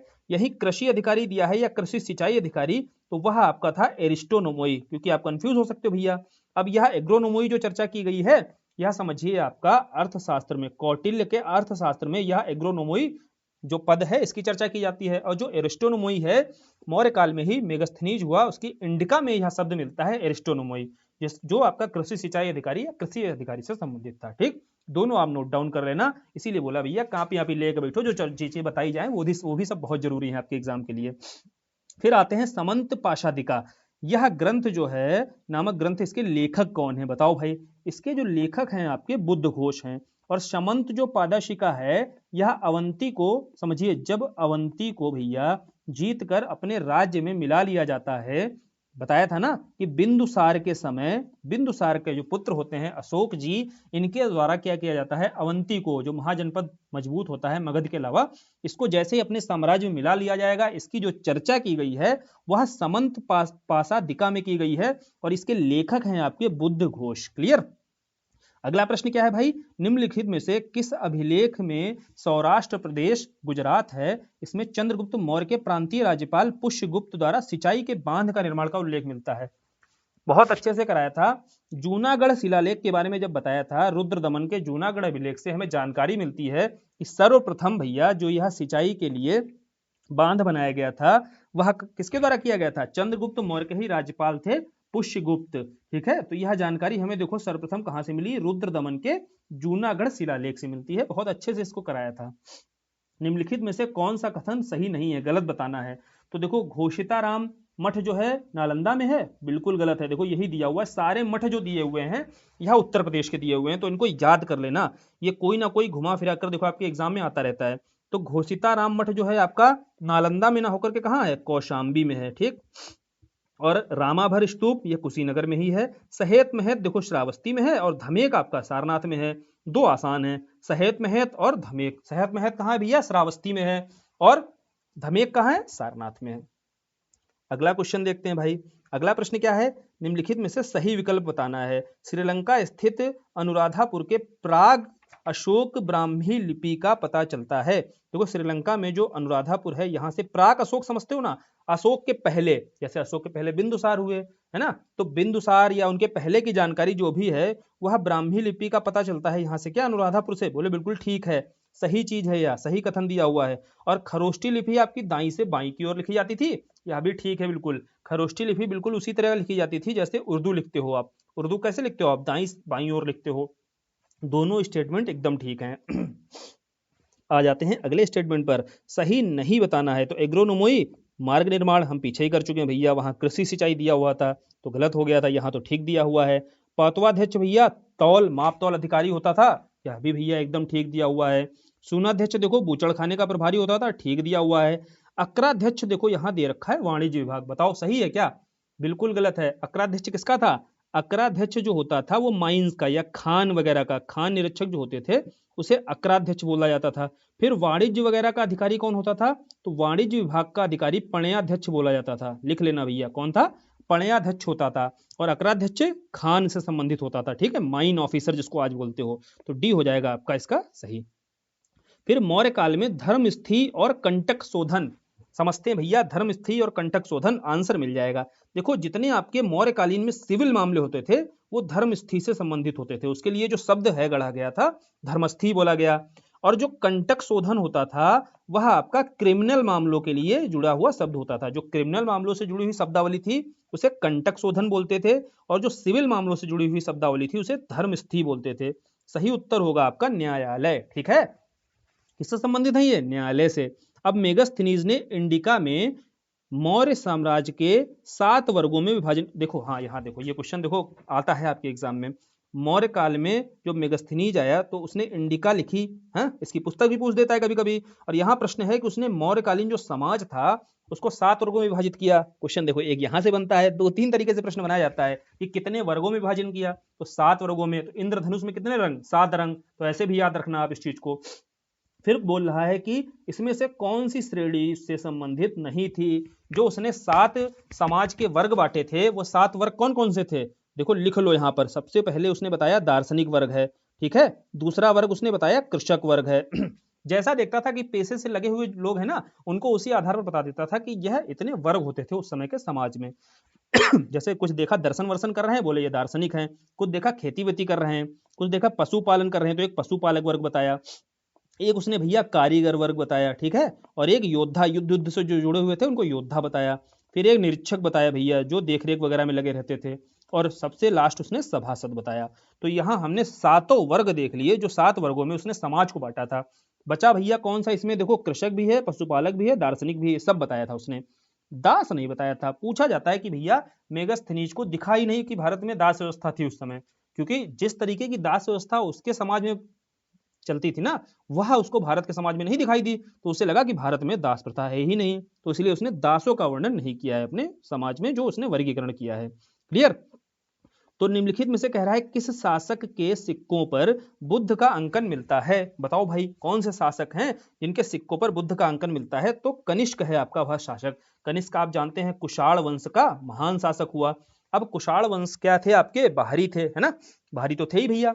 जो इंडो ग्रीक आए या पहलव आए या जो जो आपके शक आए, ये सारे क्या थे, बाहरी शासक थे। अब यहाँ पर उस समय मौर्य काल के बाद में, मौर्योत्तर काल में ये सारे शासक आते हैं। अब इस समय हमारे यहाँ बौद्ध धर्म था। अब बौद्ध धर्म के अनुयायी रहते थे। अब इन अनुयायियों को भैया अपना फॉलोअर भी तो बनाना था, या इनके बीच अपने शासन की मान्यता भी तो स्थापित करनी थी। उसके लिए क्या करेंगे, उसके लिए भैया अपने सिक्कों पर क्या करेंगे, भगवान बुद्ध का अंकन कराएंगे। तो ऐसा करने वाला जो शासक हुआ वह कनिष्क हुआ, ज्यादा होशियार था। तो कनिष्क ने ही सिक्कों पर क्या किया, बुद्ध का अंकन कराया। अब रब तक अभिलेख देखो भैया, रब तक अभिलेख नोट्स पलट लेना, लिखा है कि नहीं लिखा है। तो रब तक अभिलेख पूछ रहा है किस शासक से संबंधित है, तो वहां बताया था कनिष्क से संबंधित है।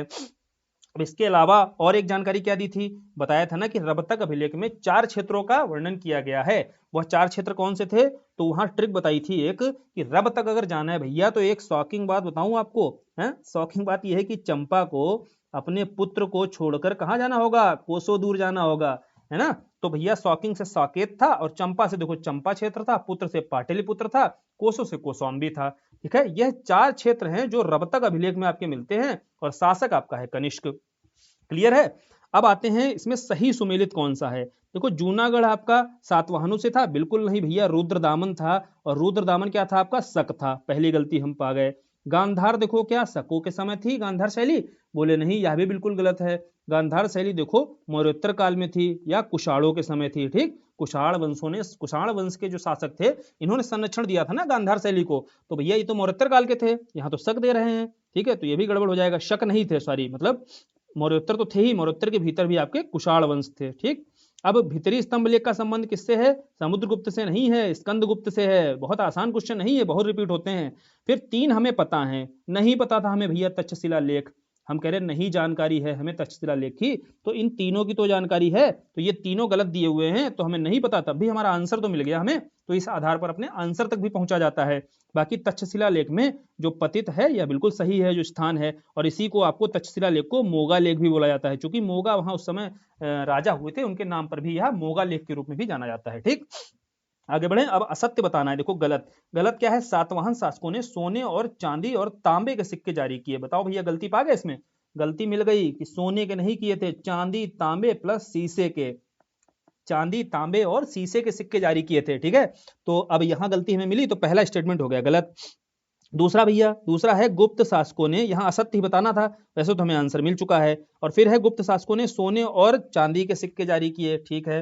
कलचुरी शासकों ने सोने रजत और तांबे के, ये भी ठीक है। कुषाण शासकों ने सर्वाधिक सोने के, बिल्कुल ठीक है। यहाँ देखो सिक्कों को लेकर के क्वेश्चन खूब आता है। सर्वाधिक सोने के सिक्के जो जारी किए गए वो गुप्तकालीन शासकों के द्वारा जारी किए गए। सर्वाधिक शुद्ध सिक्के जो सोने के जारी किए गए वह कुषाण शासकों के द्वारा जारी किए गए। ठीक, बहुत क्वेश्चन देखो आपके एग्जाम में बनाए जाते हैं। अब निम्नलिखित में से किस वंश के शासकों को पुराणों में आंध्रभृत्य किसको कहा गया है, पीवाईक्यू है, प्रीवियस ईयर का क्वेश्चन। तो पुराणों में आंध्रभृत्य बोला गया भैया इक्ष्वाकु वंश के शासकों को। अब आंध्र, देखो आंध्र प्रदेश क्षेत्र की बात हो रही है, भृत्य मतलब होता है नौकर, तो आंध्र प्रदेश का नौकर, तो आंध्र प्रदेश के क्षेत्र में इक्ष्वाकु वंशों का शासन था, तो इसीलिए पुराणों में इन्हें आंध्र भृत्य बोल दिया जाता है। ठीक है, फिर आते हैं कौन सा कलिंग शासक जैन धर्म में आस्था रखता था। बताओ भैया कौन सा कलिंग शासक था। तो कलिंग शासक एक तो हमारा खारवेल था, हमें पता है, और यह जैन धर्म में आस्था रखता था। पूछा जाता है भैया, कभी कभी सीधे सीधे पूछ देता है कि खारवेल जो थे यह किस धर्म का अनुयायी थे, है ना, तो जैन धर्म के अनुयायी थे। अब सेतु बंध पर आते हैं। सेतु बंध देखते ही आपको नया नहीं लगना चाहिए, अगर अपने नोट्स पर ही अगर कमांड है तो वहां क्या है, ध्यान करो, जाकर पलट लेना जाकर के, अभी तो ध्यान से सुनो। जो वाकटक वंश बताया था, तो वाकटक वंश में ज्यादा कुछ बताया नहीं है, दो शासक बताए हैं, एक प्रवरसेन प्रथम बताया है और दूसरे आपके प्रवरसेन द्वितीय बताए हैं भैया। और प्रवरसेन प्रथम के बारे में बताया था कि इन्होंने 4 अश्वमेघ यज्ञ किए थे कि नहीं किए थे। यह प्रवरसेन प्रथम हुआ था जिसने 4 अश्वमेघ यज्ञ किए थे, और दूसरा प्रवरसेन द्वितीय था। प्रवरसेन द्वितीय ने सेतु बंध की रचना की थी। बस क्वेश्चन क्या है भैया, सेतु बंध नामक ग्रंथ की रचना किसने की, प्रवरसेन द्वितीय के द्वारा। जाना, नोट्स देख लेना, दो ही फैक्ट बताए गए हैं वाकटक वंश के, और इसी में से क्वेश्चन देखो आपको बना दिया गया। अब समुद्रगुप्त के प्रयाग प्रशस्ति स्तंभ लेख पर निम्नलिखित में से किस मुगल शासक का लेख मिलता है। बताओ भाई, यही नोट्स में है कि नहीं है अपने। अब जाकर देखना जाकर के, जब समुद्रगुप्त का प्रयाग प्रशस्ति लेख बताया था तो वहां समझाया था कि इसी प्रयाग प्रशस्ति लेख पर जहांगीर और बीरबल, किसका नाम मिलता है भैया, जहांगीर और बीरबल। जहां बल की बात की गई थी कि नहीं की गई थी, तो जहां बल की कहां पर थी भाई, प्रयाग प्रशस्ति लेख में ही थी कि नहीं बात याद। तो इसमें ऑप्शन में देखो जहांगीर दिया हुआ है, आंसर मारो और आगे बढ़ो। फिर है असत्य कथन। असत्य कथन में देखो पहला ऑप्शन क्या है, देवी चंद्रगुप्तम नाटक की रचना विशाखा दत्त ने की है। क्या सही है, बिल्कुल सही है आपका भैया। देवी चंद्रगुप्तम, देखिए यह चंद्रगुप्त और उनकी पत्नी जो थी आपकी कुमार देवी, इनके बारे में इस नाटक में चर्चा मिलती है। ठीक है, तो विशाखा दत्त का यह नाटक है, बिल्कुल सही स्टेटमेंट है पहला वाला। असत्य हमें ढूंढना है। प्रयाग प्रशस्ति के जो रचनाकार है हरिसेन है, बिल्कुल ठीक बात है भैया, समुद्रगुप्त के दरबारी कवि थे हरिसेन, और इन्होंने ही प्रयाग प्रशस्ति की रचना की थी, यह भी ठीक हो गया। मेहरौली स्तंभ लेख में चंद्र नामक राजा का वर्णन है, यह भी ठीक है बिल्कुल एकदम। जो मेहरौली स्तंभ लेख है इसमें चंद्र नामक राजा का वर्णन मिलता है। अब लीलावती के रचनाकार आर्यभट्ट थे, देखो गलती पकड़ में आ गई यहाँ, आर्यभट्ट ने आर्यभट्टी लिखी है। लीलावती किसकी है, लीलावती है भाई भास्कराचार्य की, लिख लेना, यह लीलावती किसकी है, भास्कराचार्य की। और भास्कराचार्य ने लिखी है भाई सिद्धांत शिरोमणि, क्या नाम है इनकी रचना का, सिद्धांत शिरोमणि, और सिद्धांत शिरोमणि का ही भाग है आपका लीलावती। तो या तो लीलावती पूछे या सिद्धांत शिरोमणि पूछे, दोनों ही के रचनाकार कौन है भाई, यह भास्कराचार्य है। तो चौथा स्टेटमेंट आपका गलत हो जाएगा। फिर आते हैं सही स्टेटमेंट बताना है, अगला क्या है, सही बताओ। तो गुप्त काल में स्वर्ण मुद्रा को दीनार कहा जाता था, आप बताइए, स्वर्ण मुद्रा को दीनार बोलते थे। ठीक है, चलो भाई आगे बढ़ के पहले स्टेटमेंट और पढ़ते हैं। गुप्त काल में रजत मुद्राओं को निष्क बोला जाता था, बिल्कुल गलत है भाई, बहुत अच्छे से समझाया था, रा को रा से कनेक्ट कराया था, नहीं याद है, चलो फिर भी ध्यान करो कि रजत मुद्रा जो होती थी चांदी की, उसे रूपक बोलते थे, क्या बोलते थे, रूपक। और सोने की मुद्रा को क्या बोलते थे, दीनार बोलते थे। ये दोनों फैक्ट तो आपको एकदम लिखे होंगे स्पष्ट रूप से आपके नोट्स में, रिकॉल नहीं कर पा रहे इसका मतलब जानते हो क्या है, रिवीजन नहीं अच्छे से, एक दो बार अब रिवीजन और करना जाके इस डिस्कशन के बाद, और चीजें अच्छे से याद हो जाएंगी आपको। गुप्त शासकों में चंद्रगुप्त द्वितीय ने सर्वप्रथम सोने के सिक्के जारी किए थे, तो बताओ भैया, बिल्कुल गलत बात है भैया, गुप्त काल में चंद्रगुप्त द्वितीय ने सर्वप्रथम सोने के सिक्के थोड़ी ना जारी किए थे। अब उपरोक्त कथन सभी सत्य हैं, कैसे सत्य हैं भाई, सी हमारा गलत हो गया, बी हमारा गलत हो गया, केवल सही कौन सा है भाई, ए हो गया, कि गुप्त काल में स्वर्ण मुद्रा को दीनार कहा जाता था। अब आते हैं गुप्त अभिलेखों में उद्रंग अथवा उद्रंग, क्या या उद्रंग बोल देते हैं या उद्रंग, कुछ भी बोल देते हैं, तो इसका संबंध किससे है, तो आपकी यह भूमि कर से संबंधित है उद्रंग। ठीक है, अब चंद्रगुप्त द्वितीय के नवरत्नों में से पूछ रहा है कौन सा वास्तुकला से संबंधित है। देखो भाई, नवरत्नों से अगर क्वेश्चन आए तो अब गलत नहीं करना है, मैं एक ट्रिक बता रहा हूं, बहुत ध्यान से लिख लो साइड में, या कॉपी पेन लेके बैठे हो तो लिख लो। देखो चंद्रगुप्त के जो नवरत्न हुए, एक तो देखो आपके अकबर के काल में नवरत्न हुए, उससे पहले हमारे चंद्रगुप्त द्वितीय जो विक्रमादित्य के रूप में टाइटल था जिनका, इनके समय भी दरबार में नवरत्न हुए। वह नवरत्न कौन से थे, कौन कौन थे, सुनना ध्यान से। बोले अमर सिंह, यह ट्रिक है, और यह ट्रिक से नवरत्न आपको याद हो जाएंगे। बोले अमर सिंह काला धन, बोले अमर सिंह काला धन चाहे जितना घटे, मतलब अमर सिंह काला धन घटे बेशक, ठीक, अमर सिंह काला धन घटे बेशक, बार बार छापा मारो, ठीक है। क्या करना है, अमर सिंह काला धन घटे बेशक बार बार छापा मारो। ठीक, अब मारो शब्द जो है खाली काट देना है, इससे कोई नाम नहीं है, लेकिन ऊपर वाले जो बात बताई गई है, ऊपर वाली जो निमोनिक बताई गई है, उससे सारे आ जाएंगे 9। कैसे, अमर सिंह देखो पहले हो गए इनके कौन, नवरत्न। फिर दूसरे काला, काला से देखो कालिदास है इनके दूसरे, पहले मिले हमें, दूसरे मिले कालिदास। धन से क्या है आपके, धनवंतरी हो गए, तो काला धन घटे, घटे से क्या है आपके भैया, घटे से कौन थे आपके,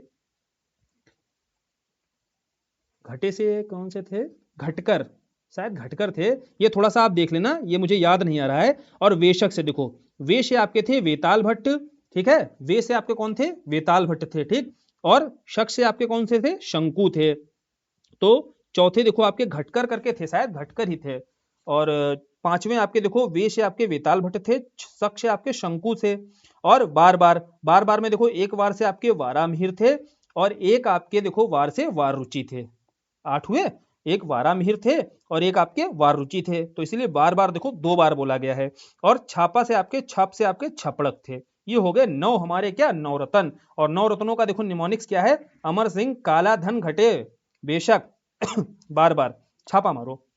हाँ, तो अमर सिंह के बारे में बोला जा रहा है, अमर सिंह से कहा जा रहा है चंद्रगुप्त द्वितीय के द्वारा, ऐसे याद कर लेना है आपको कि काला धन घटे बार बार बेशक छापा मारो। ठीक, अब इनके नवरत्न हो गए। अब नवरत्नों का संबंध कह रहा है भैया किससे है, तो अमर सिंह जानते हैं इनकी अमर कोश थी भाई, अमर कोश लिखी इन्होंने, और संस्कृत की इंसाइक्लोपीडिया भी बोली जाती है अमर कोश को, है ना, यह भी क्वेश्चन आपके एग्जाम में बनता है। कालिदास आप जानते हैं नाटककार थे, और धनवंतरी भी आप जानते हैं चिकित्सक थे। और फिर आते हैं घटे, घटे वाला थोड़ा सा देख लेना, इस पर क्लियर नहीं हो पा रहा हूं, हालांकि ये कवि थे इतना ध्यान है। और आपके फिर आते हैं वेशक, तो वे आपके वेताल भट्ट थे। वेताल भट्ट क्या थे भैया, वेताल भट्ट देखो यहाँ दिए हुए हैं जादूगर थे, लिख लेना यहाँ पर, वेताल भट्ट जादूगर थे आपके। और शंकु क्या थे आपके, वास्तुकार थे, शंकु आपके वास्तुकार थे। और फिर वारामिहिर आप सभी जानते हैं ज्योतिषाचार्य थे। और दूसरे आपके वार रुचि थे, तो वार रुचि कौन थे आपके, व्याकरण के जानकार थे। वार रुचि आप यहाँ पर लिख लेना, व्याकरण के जानकार थे। ठीक, और छपड़क आपके कौन थे भैया, छपड़क आपके ज्योतिष थे। ये देखो सारे आपको यहाँ पर नवरत्न भी करा दिए गए इस बहाने। और अब इनसे अगर एक भी प्रश्न आएगा ना तो गलत नहीं होना चाहिए भाई। और इसमें क्वेश्चन क्या है आपका, वास्तुकार से संबंध, तो शंकु का संबंध आपका वास्तुकार से था। अब आते हैं निम्नलिखित में से किस गुप्त सम्राट की उपाधि शकारी थी। देखो शकारी, शक और आरी, तो शक आरी की उपाधि किसने ली थी, चंद्रगुप्त द्वितीय ने जब शकों को पराजित किया था तो उसे शक आरी की उसने उपाधि ली थी। आरी का मतलब क्या होता है, दुश्मन होता है, और शकों का दुश्मन, तो चंद्रगुप्त द्वितीय के द्वारा ही यह शकारी की उपाधि ली जाती है।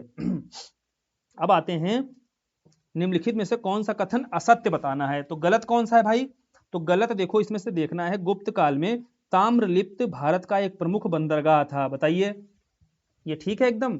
और है कहां पर ये भैया, ये बे ऑफ बंगाल जो है क्षेत्र, बंगाल की खाड़ी का क्षेत्र, वहीं पर ताम्रलिप्त मौजूद है यह बंदरगाह, और यह प्रमुख बंदरगाह हुआ करता था। अब गुप्त काल में पूर्वी भारत का प्रमुख बंदरगाह भृगु कच्छ हुआ करता था। देखो यार कच्छ देखकर आपको याद आ जाना चाहिए कि यह कच्छ के रण के क्षेत्र की बात होगी, और यह क्या पूर्वी भाग है, बोले नहीं पश्चिमी भाग है, तो ये गलत हो गया। सत्य बताना है, हमें मिल गया सत्य। आगे पढ़ लेते हैं, गुप्त काल को भारत का स्वर्ण युग बोला गया, ठीक है। गुप्त काल में भू राजस्व की दर उपज का 1/6वां भाग होती थी, यह भी ठीक बात है एकदम, ये सारे तथ्य सही हैं। और बी वाला गलत है, असत्य हमें बताना था। सर्वप्रथम किस भारतीय विद्वान ने बताया कि पृथ्वी अपनी धुरी के चारों ओर परिक्रमण करती है, तो आर्यभट्ट के द्वारा सर्वप्रथम यह बात बताई गई थी। आसान है यह तो। चोल वंश के शासनकाल में वेटी का सही आशय क्या है, बताओ भैया वेटी का, तो वेटी का जो होगा आपका, वेटी समझ लीजिएगा, यह जबरन श्रम के रूप में लिया जाने वाला एक कर हुआ करता था। मतलब क्या है, आप देखिए, आप श्रम आप क्या करिए, ये कर के बदले में, अगर कर आप नहीं दे पा रहे हो तो कर के बदले में क्या है, आपको आपका श्रम हम चाहिए, हमें जबरन आपसे श्रम कराया जाता था, तो वही आपका वेटी कहलाता था। ठीक है, फिर है डायमेकस और डायनोसिस, यह दो विदेशी राजदूत आते हैं, किसके दरबार में आते हैं, देखो भाई डायनोसिस और यह आपके जो डायनोसिस हैं या डायमेकस हैं, ये दोनों किसके दरबार में आते हैं, ये बिंदुसार के दरबार में आते हैं। डायनोसिस हालांकि आपको दिख जाएगा कहीं कहीं पर अशोक के दरबार में आया था। ठीक है, तो डायमेकस एकदम श्योर से याद रखिएगा, जब आप डाई लगाते हो तो आपके माथे पर क्या होता है, बिंदु लग जाती है, नहीं लग जाती है, तो ऐसे कनेक्ट रखना आप डायमेकस को बिंदुसार से। और फिर डायनोसिस भी आता है और वह अशोक के साम्राज्य तक रहता है। ठीक, तो बिंदुसार इसका सही आंसर है। सार्थवा हमने पीछे पढ़ा है कि व्यापारियों के समूह के नेता को सार्थवा बोला जाता था।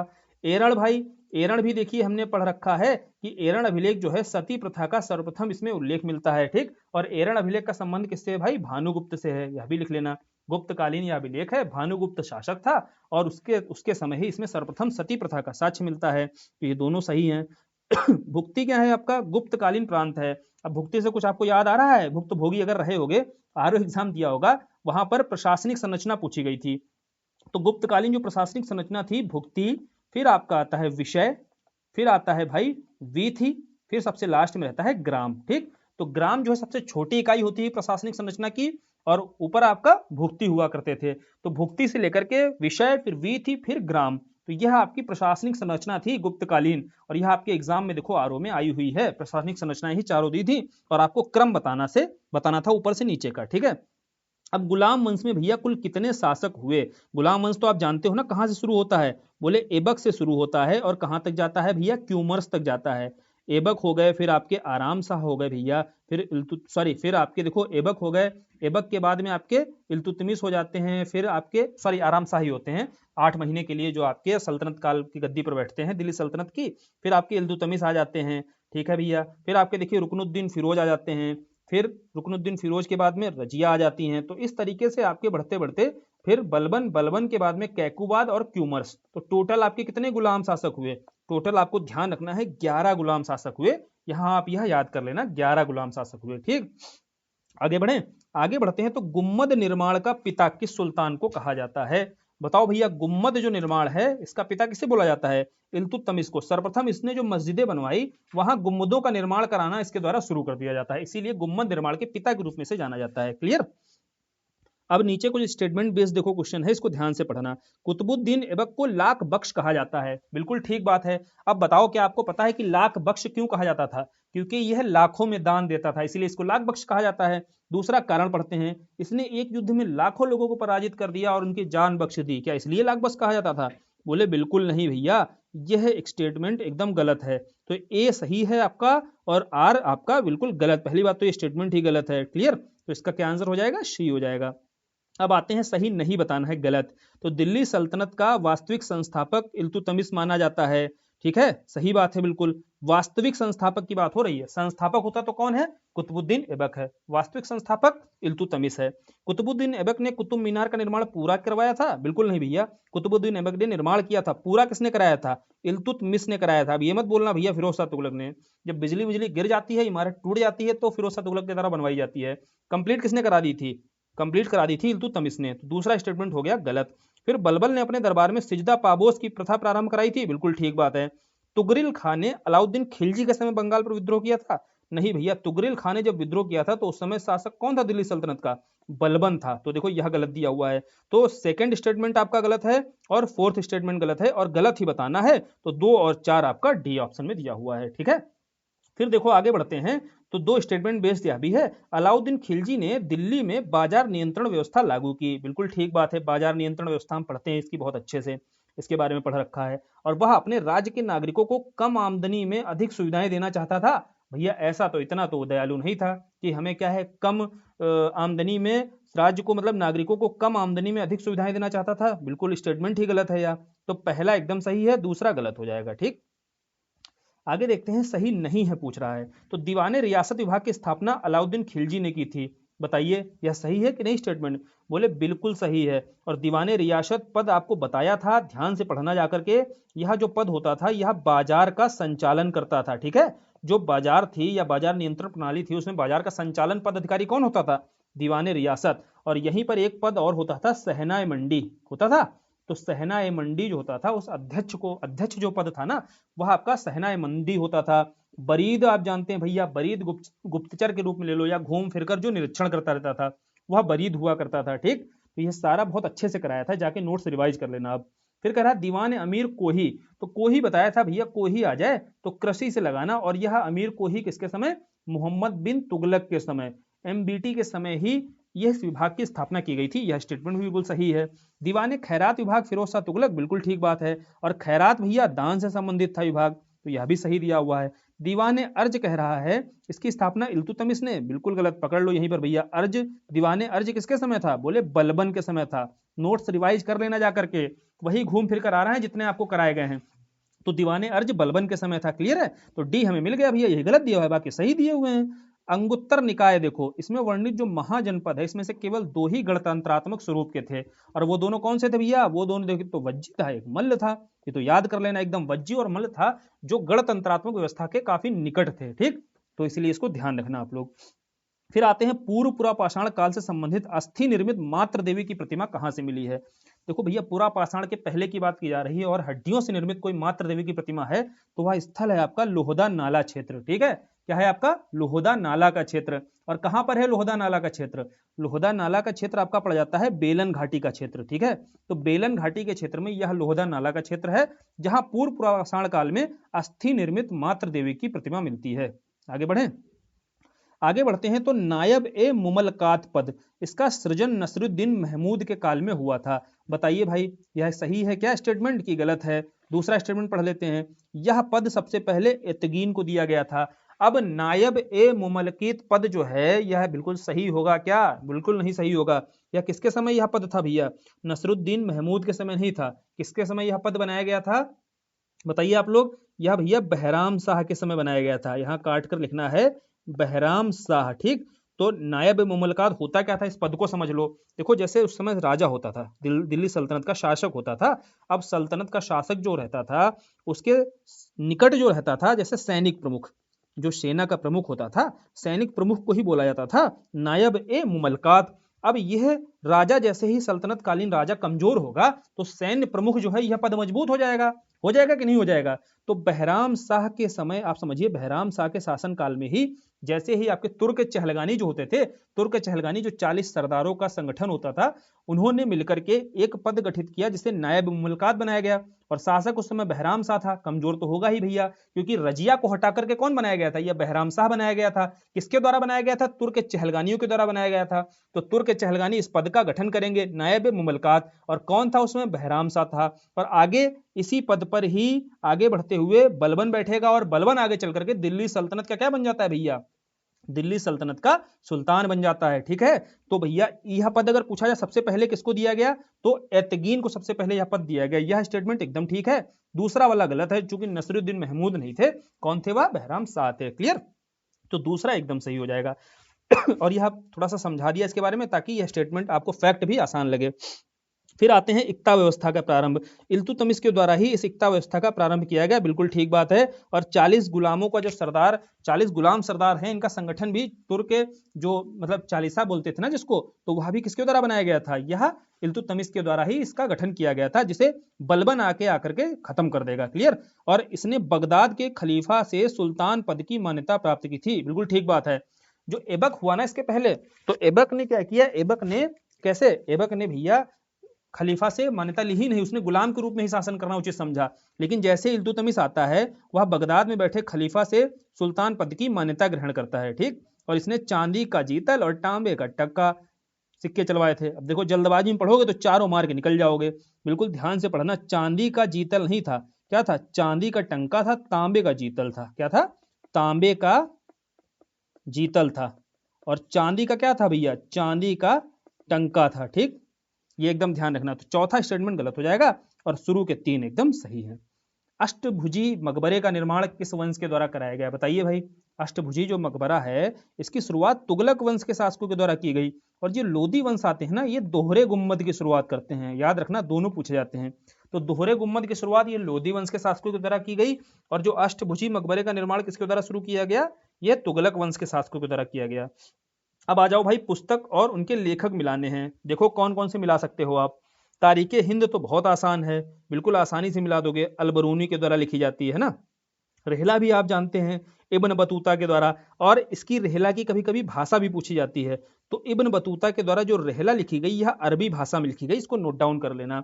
और तारीख है नौशरी आपके मिनहाजुल सिराज, और तारीख है फिरोज शाह जियाउद्दीन बरनी, यही आपके फुतुहात फिरोज शाही, जो आप समझ लीजिएगा फिरोज शाह तुगलक। ठीक, एफ से यह आपके आरओ एग्जाम में भी आई थी, फुतुहात फिरोज शाही। और तारीख फिरोज शाही किसकी है? बरनी की है। ठीक है, तो ये चारों देखो आपको मैच कर लिया। आंसर आप देख लेना। अब आते हैं चंदावर के युद्ध से पहले क्या है, क्वेश्चन पढ़ लो। कौन सा सुमेलित नहीं है? तो कौन सा सुमेलित नहीं है बताना है। तो पहला क्या है भाई? चंदावर का युद्ध है। चंदावर का युद्ध क्या है, वर्ष दिया हुआ है 1194, बिल्कुल सही है। चंद चंदा चंदावर बताया था 94, तो 1194 भैया यहाँ से हमें सही मिल गया। तैमूर का आक्रमण भैया क्या 1398 में हुआ था, यह भी बिल्कुल ठीक है। तैमूर लंग था जो, उसने 1398 में आक्रमण किया था। पानीपत का युद्ध 1526 में ही होता है। अब चंगेज खां का आक्रमण देखो क्या दिया हुआ है, 1222, बहुत ही क्लोज एकदम ऑप्शन बनाया है। 1221 में आपका चंगेज खां का आक्रमण होता है। अब देखो भैया ये ऐसे क्वेश्चन है ना जो गलत हो सकते हैं, लेकिन ऊपर के 3 हमें पता है, ऐसे उसने बनाए हैं कि जो थोड़े से काफी प्रचलित हैं और आसान है। और चंगेज खां का आक्रमण भी आपको वर्ष यह याद ही कर लो, 1221 ईस्वी का वर्ष था। कुछ ऐसी ये वर्ष हैं तिथि जो बहुत महत्वपूर्ण है। अब आते हैं दीवान विजारत। अब विजारत को देखो वजीर से आप देखो कॉमन वर्ड मिल रहे हैं ना, तो वजीर जो होता था इसका प्रमुख होता था, देखो दिया भी है दीवान विजारत जो वजीर है जो लगान कर व्यवस्था आदि की देखभाल करता था, बिल्कुल सही बात है। अब विजारत का स्वर्ण काल जो है खिलजी वंश को कहा जाता है, बिल्कुल गलत बात है भाई। जो तुगलक वंश है, तुगलक वंश जो है आपका वह विजारत का स्वर्ण काल कहलाता है, तो दूसरा स्टेटमेंट गलत हो जाएगा, केवल पहला सही होगा। फिर आते हैं भाई निम्नलिखित में से कौन अलाउद्दीन मसूद शाह से पूर्व दिल्ली का सुल्तान था, बताइए भाई इसका आंसर क्या होगा। अलाउद्दीन मसूद शाह से पहले आपका दिल्ली का सुल्तान कौन होता है, बोले बहराम शाह होता है। यहां देखो ध्यान से देख लो, इधर बताया जा रहा है जो गुलाम वंश थे। अब गुलाम वंश में क्या है आपको कुतुबुद्दीन ऐबक, ऐबक के बाद में आपको आराम शाह, आराम शाह के बाद में आपका इल्तुतमिश आता है। ये तीनों सभी को याद रहते हैं, इसमें कंफ्यूजन नहीं होता है। शुरू होता है इल्तुतमिश के बाद में, तो इसको याद भी देखो कराए दे रहा हूं। इल्तुतमिश कहते हैं रुको, बोले रुको रजिया को बनने दो। चूंकि इल्तुतमिश क्या चाहते थे, इल्तुतमिश चाहते थे कि उनकी बेटी जो है रजिया बने अगली प्रमुख, लेकिन तो इल्तुतमिश कहते थे कि रुको रजिया को बनने दो। तो रुको से आपका हो गया रुकनुद्दीन फिरोज, यानी ये तुर्क के जो जो ये 40 सदस्य थे ना, 40 इनके द्वारा रुकनुद्दीन फिरोज को बिठा दिया जाता है। लेकिन रुकनुद्दीन फिरोज को हटा करके रजिया बन जाती सुल्तान। लेकिन दोबारा से क्या होता है, रजिया को पकड़वा के उसकी हत्या कर दी जाती है। अब रजिया को जब हटाकर फिर किसको बैठाया जाता है, बहराम को बैठा दिया जाता है, ठीक है। अब बहराम शाह के बाद, और इसी बहराम के समय देखो आपको बताया था नियाब ए मुमलकात पद का गठन किया जाता है, और जो एतगीन को सबसे पहला इस पद पर बैठाया जाता है। सबसे पहले कौन बैठता है इस पद पर, एतगीन बैठता है, समझाया था यहाँ पर। तो यही है बहराम आपके। अब बहराम के बाद कौन आते हैं, बहराम के बाद आते हैं मसूद शाह। क्वेश्चन क्या है आपका क्वेश्चन यही मसूद शाह से देखो पूछा गया कि नहीं। अब मसूद शाह के बाद कौन बैठता है भाई, नसरुद्दीन महमूद बैठता है। और नसरुद्दीन महमूद के साथ ही अपनी बेटी का विवाह कर देता है बलबन, और फिर बलबन बैठ जाता है गद्दी पर। क्लियर, यह है पूरी संरचना। और यह गुलाम वंश के, देखिए इसके बाद 2 गुलाम वंश के शासक और हुए, कैकुबाद हुआ और क्यूमर्स हुआ। और ये कैकुबाद क्यूमर्स, अब जोड़ लो इनको सबको, टोटल ये 11 ही हैं जो गुलाम वंश के शासक बोला जाता है कि गुलाम वंश के शासक हुए, यह 11 के 11। और इन 11 के 11 का क्रम भी आपसे कभी कभी लगाने को आ जाता है, क्योंकि ये नाम में से सभी के नहीं पता होते हैं। और आपको ट्रिक देखो बताई गई कि इल्तुतमिश के बाद बोलेगा रुको रजिया को बिठाओ। अब रजिया को बिठा दिया तो सब बोलेंगे भाई ये तो हराम है, हराम है तो हटाएंगे, फिर बोलेंगे किसी सूद को बिठा दो, फिर किसी सूद को बिठा दिया। और नसरुद्दीन महमूद और बलबन ये दोनों हमें याद रहते हैं एक दूसरे से कनेक्ट करते हुए, ठीक है।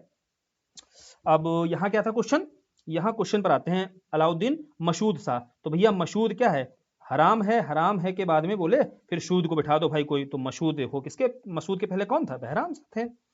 अब आते हैं निम्नलिखित में से कौन सा सुमेलित नहीं है, तो दीवाने देखो रिसालत। अब रिसालत क्या था, आपको ध्यान से देखना है यहाँ पर। रिसालत जो था आपका धार्मिक विभाग से संबंधित था, यहाँ क्या दिया है न्याय विभाग, तो गलत हो गया, सुमेलित नहीं है बताना है। बाकी दीवाने बंदगान देखो दासों से संबंधित, बंदियों से संबंधित बंदगान था। दीवाने इंसा, इंसा आपको बताया था सरकारी पत्र व्यवहार से संबंधित था। और दीवाने विजारत देखो वित्तीय मामले से था। तीनों तो एकदम सही हैं। और दीवाने रिसालत देखो एकदम गलत हो गया, यह आपका धार्मिक से संबंधित था रिसालत, तो ये गलत हो जाएगा। अब कुतुबुद्दीन ऐबक ने शुद्ध अरबी के सिक्के चलवाए थे बताओ भाई, शुद्ध अरबी के सिक्के ऐबक ने नहीं चलवाए थे, किसने चलवाए थे, इल्तुतमिश ने चलवाए थे, ठीक है। तो ये देखो पहला स्टेटमेंट एकदम गलत दिया हुआ है। सिकंदर लोदी ने गड़े हुए खजाने में से हिस्सा लिया, तो बताइए क्या सिकंदर लोदी के द्वारा गड़े हुए खजाने से हिस्सा लिया गया था, बोले नहीं, उसने खत्म कर दिया था लेना। सिकंदर लोदी ने बोला अब कोई गड़े हुए खजाने से हिस्सा राजस्व नहीं लिया जाएगा, ठीक है। तो सिकंदर लोदी का यह स्टेटमेंट गलत दिया हुआ है। अगला है फिरोज शाह तुगलक ने खुम्स में से 4/5 सैनिकों का और 1/5 राजकोष में दिया, बिल्कुल ठीक बात है। फिरोज शाह तुगलक के बारे में क्वेश्चन बनता है कि सारे कर हटाकर इसने 4 कर केवल बचाए थे। कौन से थे, 2 आपके कौन से थे, 2 भैया खा वाले थे और 2 आपके जा वाले थे, पढ़ाया था। और खा वाले कौन से थे, खुम्स था, खराज था। खराज लगान कर था, खुम्स जो भैया युद्ध में लूटपाट होती थी उसमें से हिस्सा चाहिए होता था सरकार को, क्या सरकार को, क्या फिरोज शाह तुगलक को, ठीक है। तो खुम्स और खराज होते थे। 2 जा वाले कौन से थे, जजिया और जकात होते थे। यही 4 कर केवल बचे थे। क्लियर। तो इन्हीं में से देखिए स्टेटमेंट दिया है खुम्स वाला, एकदम स्टेटमेंट सही है। अलाउद्दीन खिलजी ने सार्वजनिक सेवाओं में प्रजाति विभेदीकरण की नीति को समाप्त कर दिया था, बिल्कुल ठीक बात है ना। प्रजाति विभेदीकरण की जो नीति होती थी उसको खत्म कर दिया था, ठीक है। पहले प्रजाति विभेदीकरण को फॉलो किया जाता था। अब यह दोनों, तीसरा और चौथा सही है। चूंकि आप पढ़ना है, क्या पूछ रहा है, कौन सा गलत बताना है। अब जल्दबाजी में भैया करके कहीं चले ना आना कि 3 4 सही है, यहाँ गलत पूछा है तो पहला दूसरा गलत है, तो डी आंसर इसका सही हो जाएगा। आगे बढ़े, आगे देखें, सिकंदर लोदी ने आगरा नगर की स्थापना की, बताइए सही है क्या। बिल्कुल सही स्टेटमेंट है, सिकंदर लोदी के द्वारा ही आगरा शहर की स्थापना की जाती है। फिर वह राजस्थान के शासकों पर नियंत्रण रखना चाहता था, बिल्कुल ठीक बात है भैया। आगरा और मथुरा दो ही डिस्ट्रिक्ट जो हैं जो राजस्थान से सीमा बनाते हैं, है ना, बॉर्डर लगता है कि नहीं लगता है। तो आगरा की स्थापना ही इसलिए की थी ताकि राजस्थान में जो राजपूत हैं इन पर नियंत्रण अच्छे से रखा जा सके।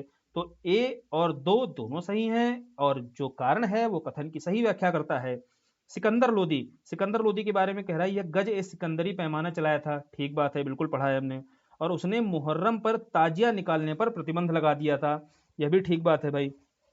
क्योंकि समझिए यह जो थे कट्टर सुन्नी शासक था, कौन, सिकंदर लोदी कट्टर सुन्नी शासक था। और ताजिया क्या होता है, ताजिया में सिया लोग क्या करते हैं, सिया इसको एक दुख के रूप में अपनी ताजिया निकालते हैं ना मुहर्रम के अवसर पर, तो उस पर प्रतिबंध लगाया था, बिल्कुल लगाया था, यहां से आप गेस कर सकते हो। और पहला है गज सिकंदरी नामक पैमाना चलाया गया था, यह भी ठीक है। फिर है जकात समाप्त कर दिया था, उसने जकात कर को समाप्त कर दिया था सिकंदर लोदी ने, ठीक बात है। वह तबला बजाने का शौकीन था, लो यही गलती पकड़ में आ गई। सिकंदर लोदी जो था तबला वबला बजाने का शौकीन नहीं था, सहनाई सुनने का शौकीन था वो, ठीक है, क्या था, सहनाई सुनने का शौकीन सिकंदर लोदी।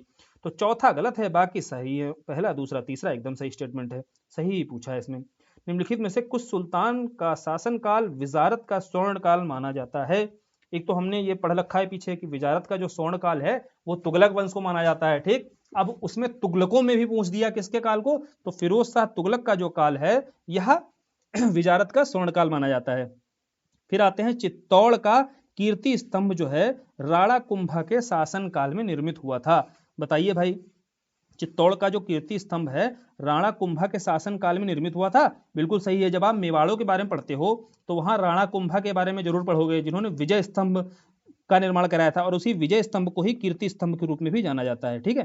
तो स्टेटमेंट बिल्कुल ठीक है। और दिल्ली के पुराना किला का वर्तमान स्वरूप का निर्माण हुमायूं ने कराया था, नहीं भैया, दिल्ली का जो पुराना किला है इसका निर्माण किसने कराया था, इसका निर्माण भैया शेरशाह सूरी के द्वारा कराया गया था। और हुमायूं भैया के द्वारा तो क्या किया गया था, दीन पनाह नगर की स्थापना की गई थी, ठीक है, दीन पनाह नगर बसाया गया था। और शेरशाह सूरी के द्वारा दिल्ली का जो पुराना किला है ना, पुराना किला, वह शेरशाह सूरी के द्वारा इसके वर्तमान स्वरूप का निर्माण कराया गया था।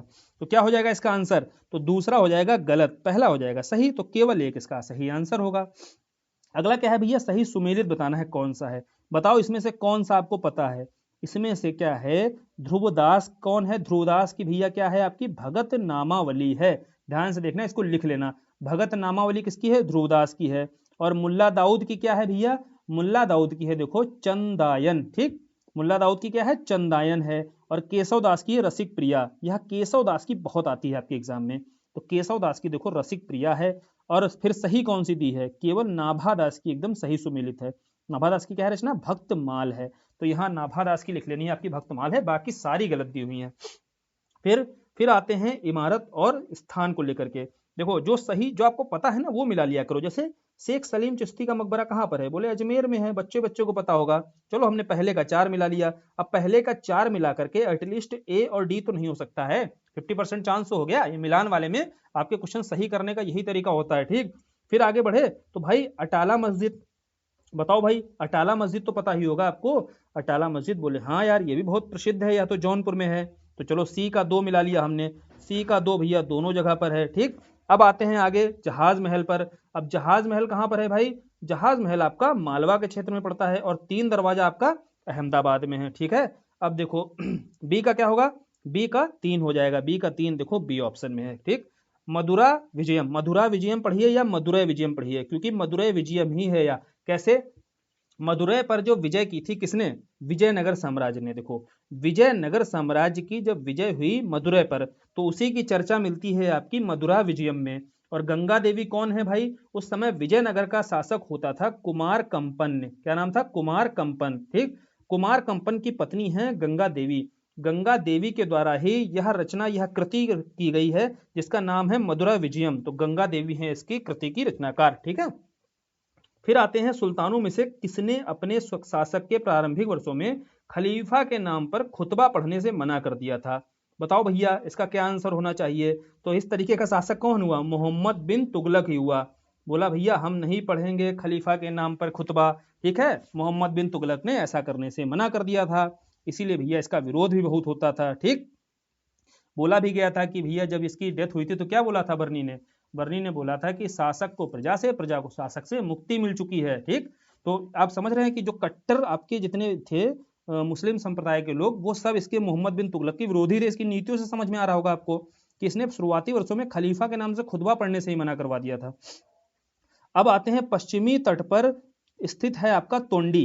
तोंडी आप जान रहे हैं भाई, तोंडी जो बंदरगाह है ये कहां पर है बताइए भाई? तोंडी तो पहले यहां ध्यान से सुनिएगा, जो तोंडी समुद्र पत्तम है या बंदरगाह है, यह चेरों का प्रमुख बंदरगाह था। और वह चेर, तीन प्रमुख संगमकालीन आपको राज्य दिखाई देते हैं। एक चेर है आपका केरल के क्षेत्र में, फिर आपके चोल हुए दक्षिण के क्षेत्र में, और तीसरे थे आपके पांड्य। कौन कौन भैया? चेर हुए केरल में, और चोल आपके कहां पर हुए? दक्षिण में हुए, और पांड्य आपके हुए। चोल, चेर, पांड्य तीनों के बारे में पढ़ते हैं। तो यहाँ जो तोंडी समुद्र पत्तम है, यह चेरों का प्रमुख समुद्र पत्तम हुआ करता था। ठीक, फिर आते हैं विजयनगर का अपनी स्थापना से लेकर के पतन तक किस राज्य के साथ संघर्ष चलता रहा था? बताओ भैया, पढ़ाया था कि नहीं पढ़ाया था? एमबीटी के समय ही यह दो शासन दक्षिण में आपके जाते हैं। एक विजयनगर होता है, दूसरा आपका बहमनी होता है, और विजयनगर और बहमनी में टकराव होता रहता है। शुरुआती स्तर पर भैया तो विजयनगर क्या करता है? पटकता है बहमनी को। लेकिन बहमनी में जब पांचों राज्य में से चार एक साथ आ जाते हैं, और कौन नहीं आता है साथ में? बरार नहीं आता है। तो ये चारों जब एक साथ आ जाते हैं तो तालीकोटा का युद्ध जब होता है, कौन सा युद्ध होता है? तालीकोटा का।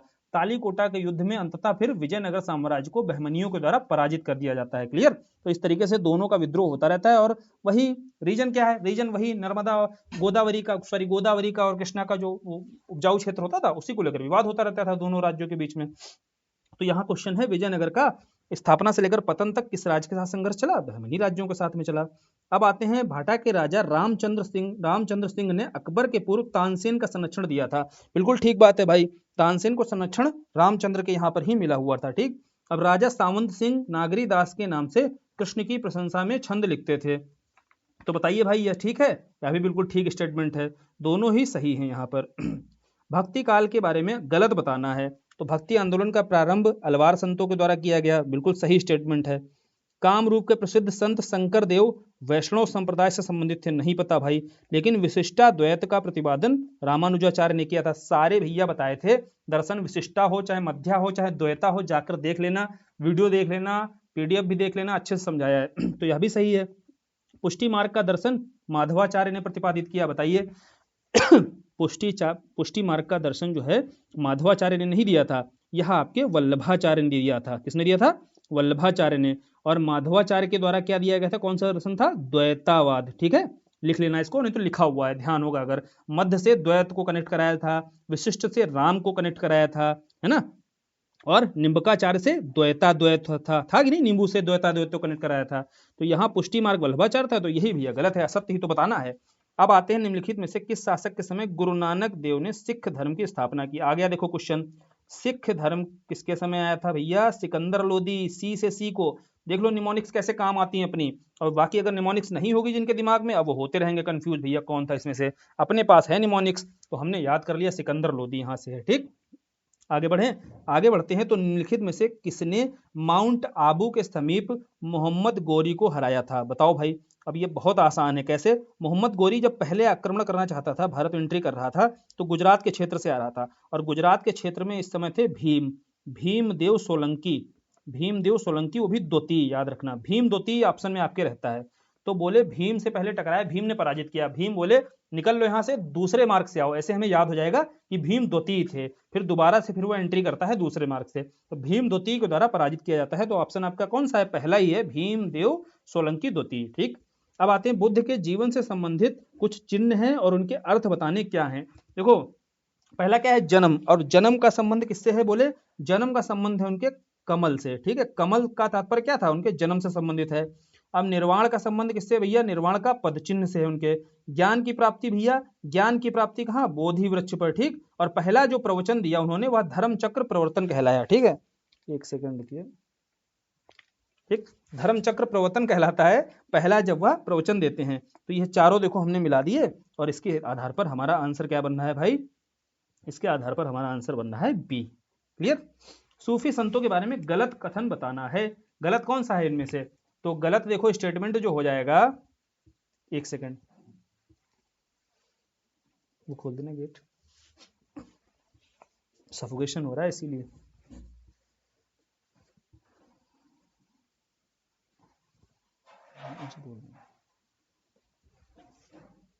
चलिए देखते हैं, सूफी संतों के संदर्भ में असत्य कथन बताना है। तो इसमें से देखिए असत्य क्या है, पहला क्या है, शेख निजामुद्दीन औलिया फरीदुद्दीन गजे शंकर बाबा फरीद के, बताइए बताया था कि नहीं, बाबा फरीद के शिष्य थे आपके निजामुद्दीन औलिया, ठीक। अब निजामुद्दीन औलिया बाबा फरीद के शिष्य थे, सही स्टेटमेंट है, गलत ढूंढना है हमें। और भारत में सूफियों के चिश्ती धर्म संघ का प्रवर्तक ख्वाजा मोइनुद्दीन चिश्ती को माना जाता है। यहाँ ध्यान से पढ़ो, क्या है, भारत में सूफियों के बारे में अगर बताया था तो समझाया था ना कि जो आपके यह मोइनुद्दीन चिश्ती थे, इन्होंने भारत में तो प्रवर्तन किया था, भारत में तो प्रसिद्धि दिलाई थी, लेकिन चिश्ती संप्रदाय आज संस्थापक, तो संस्थापक के स्तर पर बताया था कि शमी अब्दाल, ठीक, एक शमी थे, शमी अब्दाल नहीं खाता है, सभी अब्दाल खाता है इसलिए चुस्त रहता है, याद है, तो शमी और अब्दाल जो थे इसके संस्थापक थे, ठीक है। और अगर भारत में पूछ रहा है तो भारत में तो भैया यही थे, मोइनुद्दीन चिश्ती ही थे, बिल्कुल सही स्टेटमेंट दूसरा भी। तीसरा है अमीर खुसरो को भारत का सादी, नहीं भाई, अमीर खुसरो को भारत का सादी थोड़ी बोला जाता है, किसको बोला जाता है, अमीर हसन देहलवी को, अमीर हसन देहलवी को बोला जाता है भारत का शादी, तो यह स्टेटमेंट गलत है। अगला है शेख नसरुद्दीन महमूद को चिराग दिल्ली की पदवी प्राप्त हुई थी, जो नसरुद्दीन महमूद था इसे चिराग दिल्ली बोला गया था, और किसके द्वारा, निजामुद्दीन औलिया साहब के द्वारा इसे चिराग दिल्ली कहा गया था, यह भी सही है। तो सी स्टेटमेंट देखो आपका गलत है, बाकी सारे सही हैं। अब किस मुस्लिम शासक को उसकी उदारता और गरीबों की सहायता के कारण अबला बाबा या निर्धनों का मित्र बोला जाता था, तो आपका जो बहमनी शासक हुआ, बहमनी जो शासक होता है, तो बहमनी शासक के द्वारा क्या होता है कि एक सेकंड, इब्राहिम जो आदिल शाह है, इब्राहिम आदिल शाह को अबला बाबा के रूप में जाना जाता है अपनी उदारता के कारण, ठीक है, तो अपनी उदारता के कारण ही इन्हें अबला बाबा, निर्धनों का मित्र, या देखिए एक चीज और बता रहा हूं, जगत गुरु, क्या है आपके, जगत गुरु की उपाधि भी दी जाती है, क्योंकि यह आपको बता दें कि भले ही मुस्लिम शासक थे लेकिन बहुत अधिक धर्मनिरपेक्ष थे और बहुत ही लिबरल शासक होते थे, इस कारण इन्हें अबला बाबा, निर्धनों का मित्र या जगत गुरु के रूप में भी इन्हें उपाधि दी गई थी। कौन थे वह, इब्राहिम आदिल शाह, नोट कर लेना, खूब क्वेश्चन बनता है। होयसल राजवंश की राजधानी, देखिए होयसल जो राजवंश था इसकी राजधानी कौन है आपकी, द्वार समुद्र है, द्वार समुद्रम आपकी होयसल की राजधानी है, ठीक है। आगे बढ़े, चलिए आगे बढ़ते हैं। तो अगला प्रश्न आपका है, गुजरी महल का निर्माण राजा मान सिंह तोमर ने करवाया था, बताइए। ठीक है, बिल्कुल ठीक स्टेटमेंट है। पश्चिम बंगाल के पांडुआ, जो पांडुआ स्थित अदीना मस्जिद है, ये पांड नहीं है, पांडुआ है, ध्यान से पढ़ना, पश्चिम बंगाल का क्षेत्रीय शासक था पांडुआ, तो वहां उसके द्वारा अदीना मस्जिद का निर्माण कराया गया, वो भी सिकंदर शाह के द्वारा, यह भी एकदम स्टेटमेंट सही है, ठीक है, तो यहाँ दोनों स्टेटमेंट ठीक हो जाएंगे। वूलर झील में कह रहा है किस शासक ने जैना लंका नामक द्वीप का निर्माण कराया। अब बताओ यार, वूलर कहाँ, बोले कश्मीर। अब कश्मीर में ही एक शासक हुआ जैनुल आबदीन, जिसे क्या बोला जाता था, कश्मीर का अकबर, तो यहां से कनेक्ट भी कर सकते हो अगर हमें नहीं पता है। और जैना लंका भैया, जैना लंका द्वीप क्या है, जैनुल आबदीन के नाम पर ही तो होगी जैना लंका द्वीप, तो आंसर तो बहुत आसान है लगाना इसका। अब असत्य कथन ढूंढना है अगले में। विजयनगर के शासक कृष्णदेव राय ने संस्कृत में आमुक्त माल्यद की रचना की। देखो भैया गलती कैसे पकड़ में आती है, बहुत दो ही केवल रचना बताई थी इनकी विजयनगर की, कौन सी, सॉरी इनकी कृष्णदेव राय की, एक आपको बताई थी अमुक्त माल्यद, कौन सी बताई थी, अमुक्त माल्यद, जो यहाँ क्वेश्चन दिया हुआ है। दूसरी बताई थी जामवती कल्याणम, नहीं याद होगा भाई, क्योंकि क्या है, आपने रिवीजन किया नहीं है, और जिसने रिवीजन किया उसको याद आ जाएगा। जामवती कल्याणम बताई थी, जामवती कल्याणम जो थी, कल्याणम देखो नाम से ही हमने कनेक्ट किया था कि यह संस्कृत भाषा में थी, और अमुक्त माल्यद किस भाषा में थी, तेलुगु भाषा में थी, क्योंकि हमें यह भी पता है कि तेलुगु भाषा को संरक्षण दिया गया था, है ना। और इसीलिए इनके यहाँ पर कौन थे, अष्टप्रधान पाए जाते थे, अष्टदिग्गज। तो अष्टदिग्गज जो है इनके यहाँ पर मिलते हैं विजयनगर साम्राज्य कृष्णदेवराय के दरबार में। और तेलुगु भाषा को संरक्षण दिया जाता था। और इनकी दो रचनाएं थी, अमुक्तमाल्यद और जामवती कल्याणम। जामवती कल्याणम जो संस्कृत भाषा में थी, अमुक्तमाल्यद आपकी तेलुगु भाषा में थी। यहाँ कह रहा है अमुक्तमाल्यद की रचना संस्कृत में, बोले गलत हो गया भैया, ये तो तेलुगु में थी। पहला स्टेटमेंट गलत। दूसरा, पल्लव शासक महेंद्र वर्मन ने मत्त विलास प्रहसन की रचना की, बिल्कुल ठीक है। राजा भोज समरांग सूत्रधार की रचना की, ठीक है भाई। आगे देखो, अगर हमें नहीं भी पता होते, केवल इतनी सी जानकारी से हमारा आंसर सही हो जाता है कि नहीं। तो इसीलिए बोलते हैं भैया, जो पढ़ा करो ना वो एकदम 100% विदाउट कंफ्यूजन रखा करो। 1-2% रह जाए तो ठीक है, लेकिन जितना पढ़ो, भले ही कम पढ़ो, लेकिन उसको विदाउट कंफ्यूजन पढ़ो। नहीं 3 नॉलेज थे आपको इतना ही आता था भैया, कोई होगा जिसको चारों आते होंगे, हमें एक ही आता था, लेकिन एक आके भी हमने आंसर तो अपना सही लगाया कि नहीं लगाया, है ना। चलो फिर, भारत आने का सही अनुक्रम बताना है। तो सबसे पहले देखिए आपके अलबरूनी अलबरूनी हो जाएंगे, ठीक है, ये तो पता ही आपको। फिर इब्न बतूता आते हैं, ये आपके तुगलक के समय आते हैं, मोहम्मद बिन तुगलक के समय। अब अलबरूनी के बाद में आपको मिले इब्न बतूता, ठीक। अब इब्न बतूता के बाद में आपको दिख जाएगा अब्दुल रज्जाक, और सबसे लास्ट में मनूची आते हैं, क्लियर है। और ये अब्दुल रज्जाक का वर्ष तो आपको पता ही होगा ना, 144 1444 में, 1444 में आपके यह अब्दुल रज्जाक आते हैं, क्लियर। और यह आपके 11वीं सदी में आते हैं, और इब्न बतूता आपके 14वीं सदी में आते हैं, ठीक। तो इनकी सदी भी आपको अगर याद है तो ठीक है, नहीं तो इनके शासक तो आपको याद ही होंगे, अलबरूनी कब आया, इब्न बतूता कब आया, फिर अब्दुल रज्जाक, फिर आपके मनूची, ठीक। तो सही आंसर क्या है आपका, 1 3 2 4। आगे बढ़ते हैं, 100 नंबर प्रश्न देखते हैं। तो मुस्लिम विद्वान हिंदी साहित्य में अपने महत्वपूर्ण योगदान के लिए कौन जाना जाता है। देखो, अब्दुल रहीम खान खाना दिख रहे हैं यहाँ पर, तो इन्होंने ही रहीम दोहावली भी लिखी है। तो ये है आपके हिंदी साहित्य में इनका योगदान भी रहा। और अब्दुल रहीम खान खाना कौन थे, ये अकबर के नवरत्नों में से एक थे। जैसे वहां चंद्रगुप्त द्वितीय के बताए ना नवरत्न, वैसे ही यहाँ अकबर के भी नवरत्न हुए, उन्हीं से प्रभावित होकर अकबर ने अपने यहाँ पर नवरत्न रखे। उन्हीं नवरत्नों में एक थे अब्दुल रहीम खान खाना, और यह इन्होंने हिंदी में भी प्रमुख योगदान दिया था, क्लियर है बात। तो ये ध्यान रखना एकदम। और साथ ही अकबर के द्वारा अनुवाद विभाग की स्थापना की गई थी कि नहीं। अनुवाद विभाग क्या था, पढ़ा होगा बहुत अच्छे से, कि जो प्रमुख ग्रंथ हुआ करते थे उनका अनुवाद किस भाषा में कराया जा रहा था अकबर के द्वारा, कुछ विद्वानों के द्वारा फारसी भाषा में, चूंकि ये फारसी के अच्छे जानकार थे, और दूसरी भाषाओं को फारसी में अनुवाद करा रहा था। उसी संदर्भ में जो अब्दुल रहीम खान खाना को काम दिया गया था, बोले तुम जाओ तुजुक ए बाबरी, जो बाबर की आत्मकथा थी, तो बाबर की आत्मकथा का बोले यह तुर्की भाषा में थी, बोले इसका अनुवाद करो आप। तो किसको यह काम दिया गया था, अब्दुल रहीम खान खाना को। यह भी नोट डाउन कर लेना, यह भी आपके एग्जाम में क्वेश्चन देखो बनता रहता है इससे खूब। आगे बढ़े, आगे बढ़ते हैं। तो देखो कर दिए हुए हैं और उनका प्रकार पूछ रहा है। तो जजिया क्या है आपका, जजिया गैर मुस्लिमों से लिया जाने वाला कर था, और इसी संदर्भ में जकात मुस्लिमों से लिया जाने वाला धार्मिक कर था। देखो जजिया आपका गैर मुस्लिमों से है, और जकात आपका मुस्लिमों से है। खुम्स देखो युद्ध में लूटा गया धन है। तो ये तो सारे सही हैं भैया, बहुत अच्छे से भी कराया था। और ये सारे चार आपको, जजिया, जकात, खुम्स और खराज, ये चार तो आपको एकदम याद ही रखने हैं। फिरोज शाह तुगलक ने यही चार कर तो छोड़े थे, बाकी सब खत्म कर दिए थे छोटे मोटे वाले, ठीक। चुन्नू मुन्नू कर खत्म करके चार बड़े बड़े कर उसने रखे थे यही। अब निम्नलिखित में से युग्मों पर विचार करना है। तो पहला क्या है, वृहद कथा कोश। तो वृहद कथा कोश किसकी है भाई, हरिसेन की है, बिल्कुल ठीक बात है। और यहाँ वृहत से ही देखो एक दो और आती हैं आपके एग्जाम में, जैसे वृहत संहिता आपके एग्जाम में पूछी जाती है। तो वृहत संहिता किसकी है भाई, वाराह मिहिर की है, ठीक। वाराह मिहिर की क्या है, वृहद संहिता है, नोट कर लेना। और वृहत कथा कोश किसकी है, हरिसेन की है। अष्टाध्यायी पाणिनि की है। लीलावती देखो यहाँ दोबारा पूछ दिया है, लीलावती किसकी थी भैया, नागार्जुन की नहीं है, भास्कराचार्य की। कितनी बार बताया जाए, याद कर लेना, बहुत आती है लीलावती। लीलावती भास्कराचार्य की है, चाहे लीलावती आए चाहे सिद्धांत शिरोमणि आए, दोनों आपको मारना है। तो तीसरा गलत है, पहला और दूसरा एकदम सही दिया हुआ है, ठीक। आपको देखो सही सुमेलित बताना था। 1528 में प्रसिद्ध चंदेरी का युद्ध। बताओ भैया, चंदेरी का, जब पानीपत का युद्ध पड़ा था, फिर हमने खानवा का युद्ध पड़ा था। पानीपत भैया पहले बाबर लड़ता है, ठीक है, पानीपत के युद्ध में लोधी के साथ, फिर खानवा में भैया राणा सांगा के साथ, फिर आपका चंदेरी का, राणा सांगा के ही मित्र थे भाई साहब, कौन, मेदिनी राय। अब मेदिनी राय को पराजित करता है किसमें, चंदेरी के युद्ध में। फिर घाघरा के युद्ध अफगानों के साथ लड़ता है। चारों युद्ध याद है कि नहीं याद है, नहीं याद है जाओ रिवीजन करो जाकर के, और याद है तो बल्ले बल्ले फिर हैं। फिर आगे बढ़े शेरशाह सूरी पर। तो शेरशाह सूरी के संबंध में बताना है कौन सा सही नहीं है, कौन सा सही नहीं है। तो चौसा के युद्ध में हुमायूं ने शेरशाह को पराजित किया था।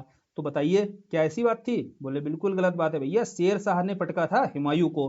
पहला स्टेटमेंट एकदम गलत दिया हुआ है। बिलग्राम के युद्ध में शेर शाह ने हुमायूं को, ठीक बात है। 39 और 40 में दो ही तो युद्ध हुए है ना, चौसा और बिलग्राम का युद्ध, दोनों में शेर शाह ने पटका था हुमायूं को, है भागा था फिर यहाँ से। फिर दिल्ली में पुराने किले का भवन का निर्माण शेर शाह ने कराया था, ठीक बात है, पीछे हमने किया इसको। और सड़क आजम बोला जाता था शेर शाह को, जीटी रोड का निर्माण किया था कि नहीं किया था? पहला हमें गलत मिल गया कौन सा है, बाकी तो सही है, सभी पता भी है हमें। अकबर के संबंध में कह रहा है कौन सा सही है। अकबर ने 1562 में दास प्रथा को समाप्त किया था, बिल्कुल सही बात है। 1562 में बहुत अच्छे से समझाया था। जैसे ही भैया एंट्री मारती हैं कौन, राजा भारमल की पुत्री से विवाह होता है, और जैसे ही विवाह होगा सबसे पहले दास खत्म करेंगी, ठीक है, दास के बाद में फिर कहेंगी तीर्थ यात्रा से कर हटाओ। तो 62 में देखो दास प्रथा का अंत, 63 में तीर्थ यात्रा का अंत, फिर 64 में क्या कहेंगी, जजिया हटाओ भैया गैर मुस्लिमों से। क्योंकि अकबर की जो नीतियां है ना 62 से क्यों पलट रही थी, क्योंकि हरखा भाई के साथ जब विवाह होता है ना, या जोधा भाई जिसे आप जानते हो, तो उनके साथ जैसे ही विवाह होता है उसके बाद देखो अकबर ने ये सारे स्टेप उठाए 65 63 64 के। तो 62 63 64 वाला तो हमें पता है। अब कह रहा है 65 में क्या घोड़े को दागने की प्रथा समाप्त की थी? बताओ। ये एकदम स्टेटमेंट गलत है भैया। क्यों गलत है? क्योंकि अकबर के द्वारा घोड़े को दागने की प्रथा दोबारा से शुरू की जाती है, क्योंकि भैया इस आधार पर क्या है, आप सेना में यह स्पष्ट रूप से पता रख सकते हो, घोड़े विभेदीकरण कर सकते हो, है ना। एक सेना की विशिष्टता को और मजबूत करना है तो घोड़े की दागने की प्रथा तो बढ़िया व्यवस्था थी ना यार। ये किसके द्वारा सर्वप्रथम चालू की गई थी? अलाउद्दीन खिलजी के द्वारा चालू की गई थी सर्वप्रथम, ठीक है। और दोबारा से यह अकबर के द्वारा चालू की जाती है। और वर्ष कौन सा रहता है? वर्ष रहता है 1573। नोट कर लेना, काट लेना 65 को और वहां पर 73 कर लेना। तो इसका सही आंसर क्या हो जाएगा? 1 2 और 3, चूंकि चौथा है गलत, ठीक। अब आते हैं किस शासक की सैन्य व्यवस्था मनसबदारी पर आधारित थी? बताओ भैया, मनसबदारी पर कौन सी व्यवस्था थी किसकी? अकबर के समय मनसबदार सर्वाधिक होते थे, पूरी सैन्य व्यवस्था ही मनसबदार पर। मनसब क्या होता था? बेसिकली मनसब एक पद हुआ करता था, इसके अंडर में कुछ घुड़सवार रहते थे, कुछ पैदल सैनिक रहते थे, ठीक है। तो जितना बड़ा मनसब उतने ज्यादा उसके पास घुड़सवार, उतने ज्यादा उसके पास पैदल सैनिक, ठीक है। तो एक सेना प्रमुख समझ लो, मनसब एक पद हुआ करता था, जैसे आज के समय सैन्य प्रमुख होता है थल सेना अध्यक्ष, ऐसे ही समझो मनसब हुआ करता था। क्लियर? अब ऐसे ही इसके समय पूरी जो सैन्य व्यवस्था थी वह मनसबदारी व्यवस्था पर आधारित थी। और यह मनसबदारी पूछता है किस पर आधारित थी? दशमलव प्रणाली पर आधारित थी। कभी भी देखना आप, ऐसे नहीं होगा कि 5253 मनसब होते थे, पद होता था। कैसे? 5000 4000 1000, मतलब दशमलव प्रणाली का क्या मतलब हो गया? 10 की पावर में रहती थी हमेशा। क्लियर बात है? यह भी समझ लेना, क्वेश्चन बनता है यहाँ से। अकबर के समय में थी और दशमलव प्रणाली पर आधारित थी, दोनों बता दिए गए प्रश्न। जहांगीरी महल का निर्माण किसके द्वारा कराया गया था? देखो जहांगीरी महल जो है आपका आगरा का जो किला है ना, आगरा के किले में ही आपका यह जहांगीरी महल भी दिखाई देगा। और आगरे के किले का निर्माण अकबर के द्वारा कराया गया। देखो भैया तब तक क्या था, अकबर शाहजहां के काल तक राजधानी क्या हुआ करती थी मुगलों की? आगरा हुआ करती थी। जितना स्थापत्य आपको दिखाई देगा कहाँ दिखाई देगा? आगरा में दिखाई देगा, है ना। जैसे ही शाहजहां आएगा, शाहजहां के द्वारा कहाँ राजधानी परिवर्तन कहाँ ले जाया जाएगा? दिल्ली। तो दिल्ली में जो लाल किला है या जितनी भी आपको स्थापत्य दिखाई देगी वो किसके समय? शाहजहां के समय। पहले हालांकि आगरा में भी वो ताजमहल अजमहल बनवा देगा, लेकिन फिर ले जाएगा कहाँ? दिल्ली ले जाएगा। तो जितना स्थापत्य आपको आगे दिखाई देगा वो शाहजहां के द्वारा दिल्ली में कराया जाएगा, लेकिन इसके पहले आगरा का किला अगर पूछा जाए तो अकबर के द्वारा, ठीक। याद रखना है भैया। वहीं पर देखो अपने पुत्र के लिए, जहांगीर के लिए अकबर ने जहांगीरी महल बनवाया था, ठीक है। जिसके बचपन का नाम क्या था जहांगीर के? सलीम था। पूरी कहानी इसकी भी समझाई थी, पढ़ लेना जाकर के, ये वीडियो देख लेना जाकर। लीलावती का फारसी अनुवाद निम्नलिखित में से किसने किया था? बताओ भाई। अब आ जाते हैं हम, देखो अनुवादों को लेकर अनुवाद विभाग बताया था कि नहीं, अनुवाद विभागों की स्थापना की गई थी। तो जो लीलावती था, लीलावती का फारसी अनुवाद किसके द्वारा किया गया था? फैजी के द्वारा। तो फैजी को यह जिम्मेदारी दी गई कि आप इसका फारसी में उठाकर अनुवाद कीजिए। और लीलावती किसकी भैया? भास्कराचार्य की। कई बार आ चुका है, पीछे रिपीट हो चुका है। अब अबुल फजल, अबुल फजल को क्या कहा गया था भैया? अबुल फजल को कालिया दमन का, बोले कालिया दमन का आपको फारसी में अनुवाद करना है। साथ ही अबुल फजल का आप जानते हैं अकबरनामा, ठीक है, अकबरनामा के रचनाकार हैं, जिसमें आईने अकबरी भी आपको एक प्रमुख भाग के रूप में दिखाई देता है। क्लियर बात है? और अब्दुल कादिर बदायूनी, अब्दुल कादिर बदायूनी के द्वारा रामायण एंड महाभारत, ठीक है, रामायण और महाभारत का फारसी में अनुवाद करने के लिए इनको दिया गया था। तो ये सारे प्रश्न पूछे जाते हैं जो बताए जा रहे हैं। कौन? अबुल फजल को द्वारा कालिया दमन का या अकबरनामा, इसका ही एक भाग है आईन अकबरी। और फैजी के द्वारा भैया लीलावती का, और बदायूनी के द्वारा भैया रामायण और महाभारत का। पीछे हमने खान खाना के बारे में पढ़ ही रखा है कि अब्दुल रहीम खान खाना को भी नियुक्त किया गया था अनुवाद विभाग में। क्लियर बात है? किसका? तुजू के बाबरी का, ठीक। चलो इतना ही अनुवाद विभाग में आप इतना करते चलो, और इससे फिर क्वेश्चन आपके ना बाहर नहीं जाएगा, रेंज में रहेगा आपके आंसर, आप कर लोगे जब आपके एग्जाम में आएगा, ठीक। अच्छे से कर सुनना डिस्कशन को, और इसको फिर आप दोबारा से रिवीजन करना जाकर के इसको बेस बनाते हुए। अकबर कालीन चित्रकार नहीं थे, बताओ भाई, इसमें बताना है आपको अकबर के काल के चित्रकार कौन नहीं थे। देखो हरिवंश और मिस्किन आप नहीं जानते होगे, तो हरिवंश भी रहे मिस्किन रहे, कौन ज्यादा पूछे जाते हैं आपके एग्जाम में, बसावन और एक आपके दसवंत। बसावन और दसवंत ये आपके एग्जाम में बहुत आते हैं। तो अकबर काल के यही प्रमुख चित्रकार थे, बसावन भी थे, दसवंत भी थे, हरिवंश और मिस्किन थे। शेख मुबारक जो हैं अकबर के काल के चित्रकार नहीं थे। और चित्रकला का स्वर्ण काल किसको बोला जाता है, जहांगीर काल को बोला जाता है, ठीक है, समझाया था ना पीछे अच्छे से। अब आगे अगला क्वेश्चन क्या है, विलियम हॉकिंस को इंग्लिश खां की उपाधि किस शासक ने दी थी, बताइए भाई। इंग्लिश खां की जो उपाधि दी जाती है वह किसके, ये बताओ। अच्छा, ये विलियम हॉकिंस किसके शासनकाल में आया था, बोले विलियम हॉकिंस जहांगीर के समय आया था। जब हमने पढ़ा था आधुनिक भारत, तो जहांगीर के समय पहले हॉकिंस आता है, ठीक है। अब हॉकिंस क्या होता है, बहुत बढ़िया फारसी का जानकार होता है, इंग्लिश भी बढ़िया बोलता है, फारसी भी मस्त बोलता है। तो भैया जहांगीर इंप्रेस होता है, बोलता है आप तो इंग्लिश खां हो, ठीक है, इंग्लिश भी बोलते हो और खां भी हो क्योंकि फारसी बोलते हो। हालांकि भले ही तुम इतनी अच्छी फारसी बोलो, लेकिन तुमको हम परमिशन नहीं देंगे, ठीक है। विलियम हॉकिंस को परमिशन नहीं मिलती है। फिर हमने पढ़ा था टॉमस रो, है ना, विलियम टॉमस, जो सर टॉमस रो आते हैं, ये रो कर भैया परमिशन ले लेते हैं, ठीक है। तो रो कर परमिशन इनको फिर जहांगीर से मिल जाती है। तो हॉकिंस भैया सफल नहीं होते हैं, लेकिन टॉमस रो तो सफल हो जाते हैं। पूरी कहानी हमने पढ़ रखी है। अब हमने विलियम हॉकिंस को यहाँ ये भी जान लिया कि इंग्लिश खां की उपाधि दी गई थी, गुप्तकालीन शासक दिए हैं और उनकी उपाधि दी गई है। तो बताओ भाई स्कंदगुप्त ने विक्रमादित्य की, यहां हमें चंद्रगुप्त द्वितीय की तो पता है, विक्रमादित्य, तो डी का 3 किस में आ रहा है, केवल एक में आ रहा है। हमें आंसर तो मिल जाएगा, लेकिन चलो हम और जान लेते हैं थोड़ा नॉलेज के लिए, हालांकि आंसर ऐसे लगाया जाता है, ठीक। चंद्रगुप्त द्वितीय ने देखिए विक्रमादित्य की, स्कंदगुप्त ने आपका विक्रमादित्य की उपाधि ली, कुमार गुप्त ने देखिए आपका महेंद्रादित्य की उपाधि ली थी, और चंद्रगुप्त प्रथम ने महाराजा धीराज की। तो दो उपाधियां आपको बहुत अच्छे से याद रखनी है, एक चंद्रगुप्त प्रथम की और द्वितीय की, क्योंकि महाराजा धीराज की उपाधि प्रथम के द्वारा ली जाती है, और द्वितीय के द्वारा चंद्रगुप्त द्वितीय की उपाधि, द्वितीय के द्वारा विक्रमादित्य की, है ना, शकों को जब पराजित किया था, क्लियर, तब विक्रमादित्य की उपाधि ली थी। चलिए फिर आगे अगला क्या है, पूर्व का होमर। होमर आप जानते हैं क्या था भाई, होमर जो थे यूरोप के महान कवि थे, कौन थे, यूरोप के महान कवि थे, इसीलिए पूर्व का मतलब पूर्वी क्षेत्र का, यूरोप के पूर्व में ही पड़ता है हमारा क्षेत्र। अब पूर्व का होमर किसे बोला जाता था, बोले पूर्व का होमर जो है फिरदौसी को बोला जाता था। और फिरदौसी की एक रचना आपसे खूब पूछी जाती है, शाहनामा, ठीक है। शाहनामा किसकी रचना थी, फिरदौसी की थी, और फिरदौसी को ही क्या बोला जाता था, पूर्व का होमर बोला जाता था, ठीक। आगे बढ़े, सही सुमेलित नहीं है पूछ रहा है, औलिया की मकबर, निजामुद्दीन औलिया जी की मकबरा कहाँ है भैया, दिल्ली में है, या तो एकदम सही सुमेलित है। और शेख सलीम चिश्ती का मकबरा कहाँ है, इनका मकबरा भी भैया फतेहपुर सीकरी में अकबर के द्वारा बनाया गया था, है ना। इन्हीं सलीम के नाम पर ही अकबर ने क्या हुआ था, अपने पुत्र का नाम क्या रखा था, सलीम रखा था, और इन्हीं के नाम पर ही इन्हीं को एक तरीके से ट्रिब्यूट देते हुए फतेहपुर सीकरी में इनका मकबरा भी बनवाया गया है। औलिया का दिल्ली में है, इनका फतेहपुर सीकरी में है, दो हमें एकदम स्पष्ट पता है। सूरी का भी सिरसा, सूरी का भी सासाराम में भैया पता है हमें। फिर किसका आता है, हुमायूं का। अब हुमायूं टॉम कहाँ है, आगरा में थोड़ी ना है हुमायूं टॉम, हुमायूं टॉम दिल्ली में है, अगर आप दिल्ली में रहते हो घूम कर आओ जाकर के, बहुत ही सुंदर जगह है। और ताजमहल एक तरीके से बोला जाता है इसकी प्रतिलिपि ही है, इसी को देख करके, इसी से ही प्रभावित होकर के आगे ताजमहल की रचना की जाती है, जो संगमरमर निर्मित है, और यह लाल पत्थर से निर्मित है, हुमायूं का मकबरा, क्लियर। आप देखोगे तो हुबहू नजर आते हैं, दोनों एक दूसरे के समरूप दिखाई देंगे।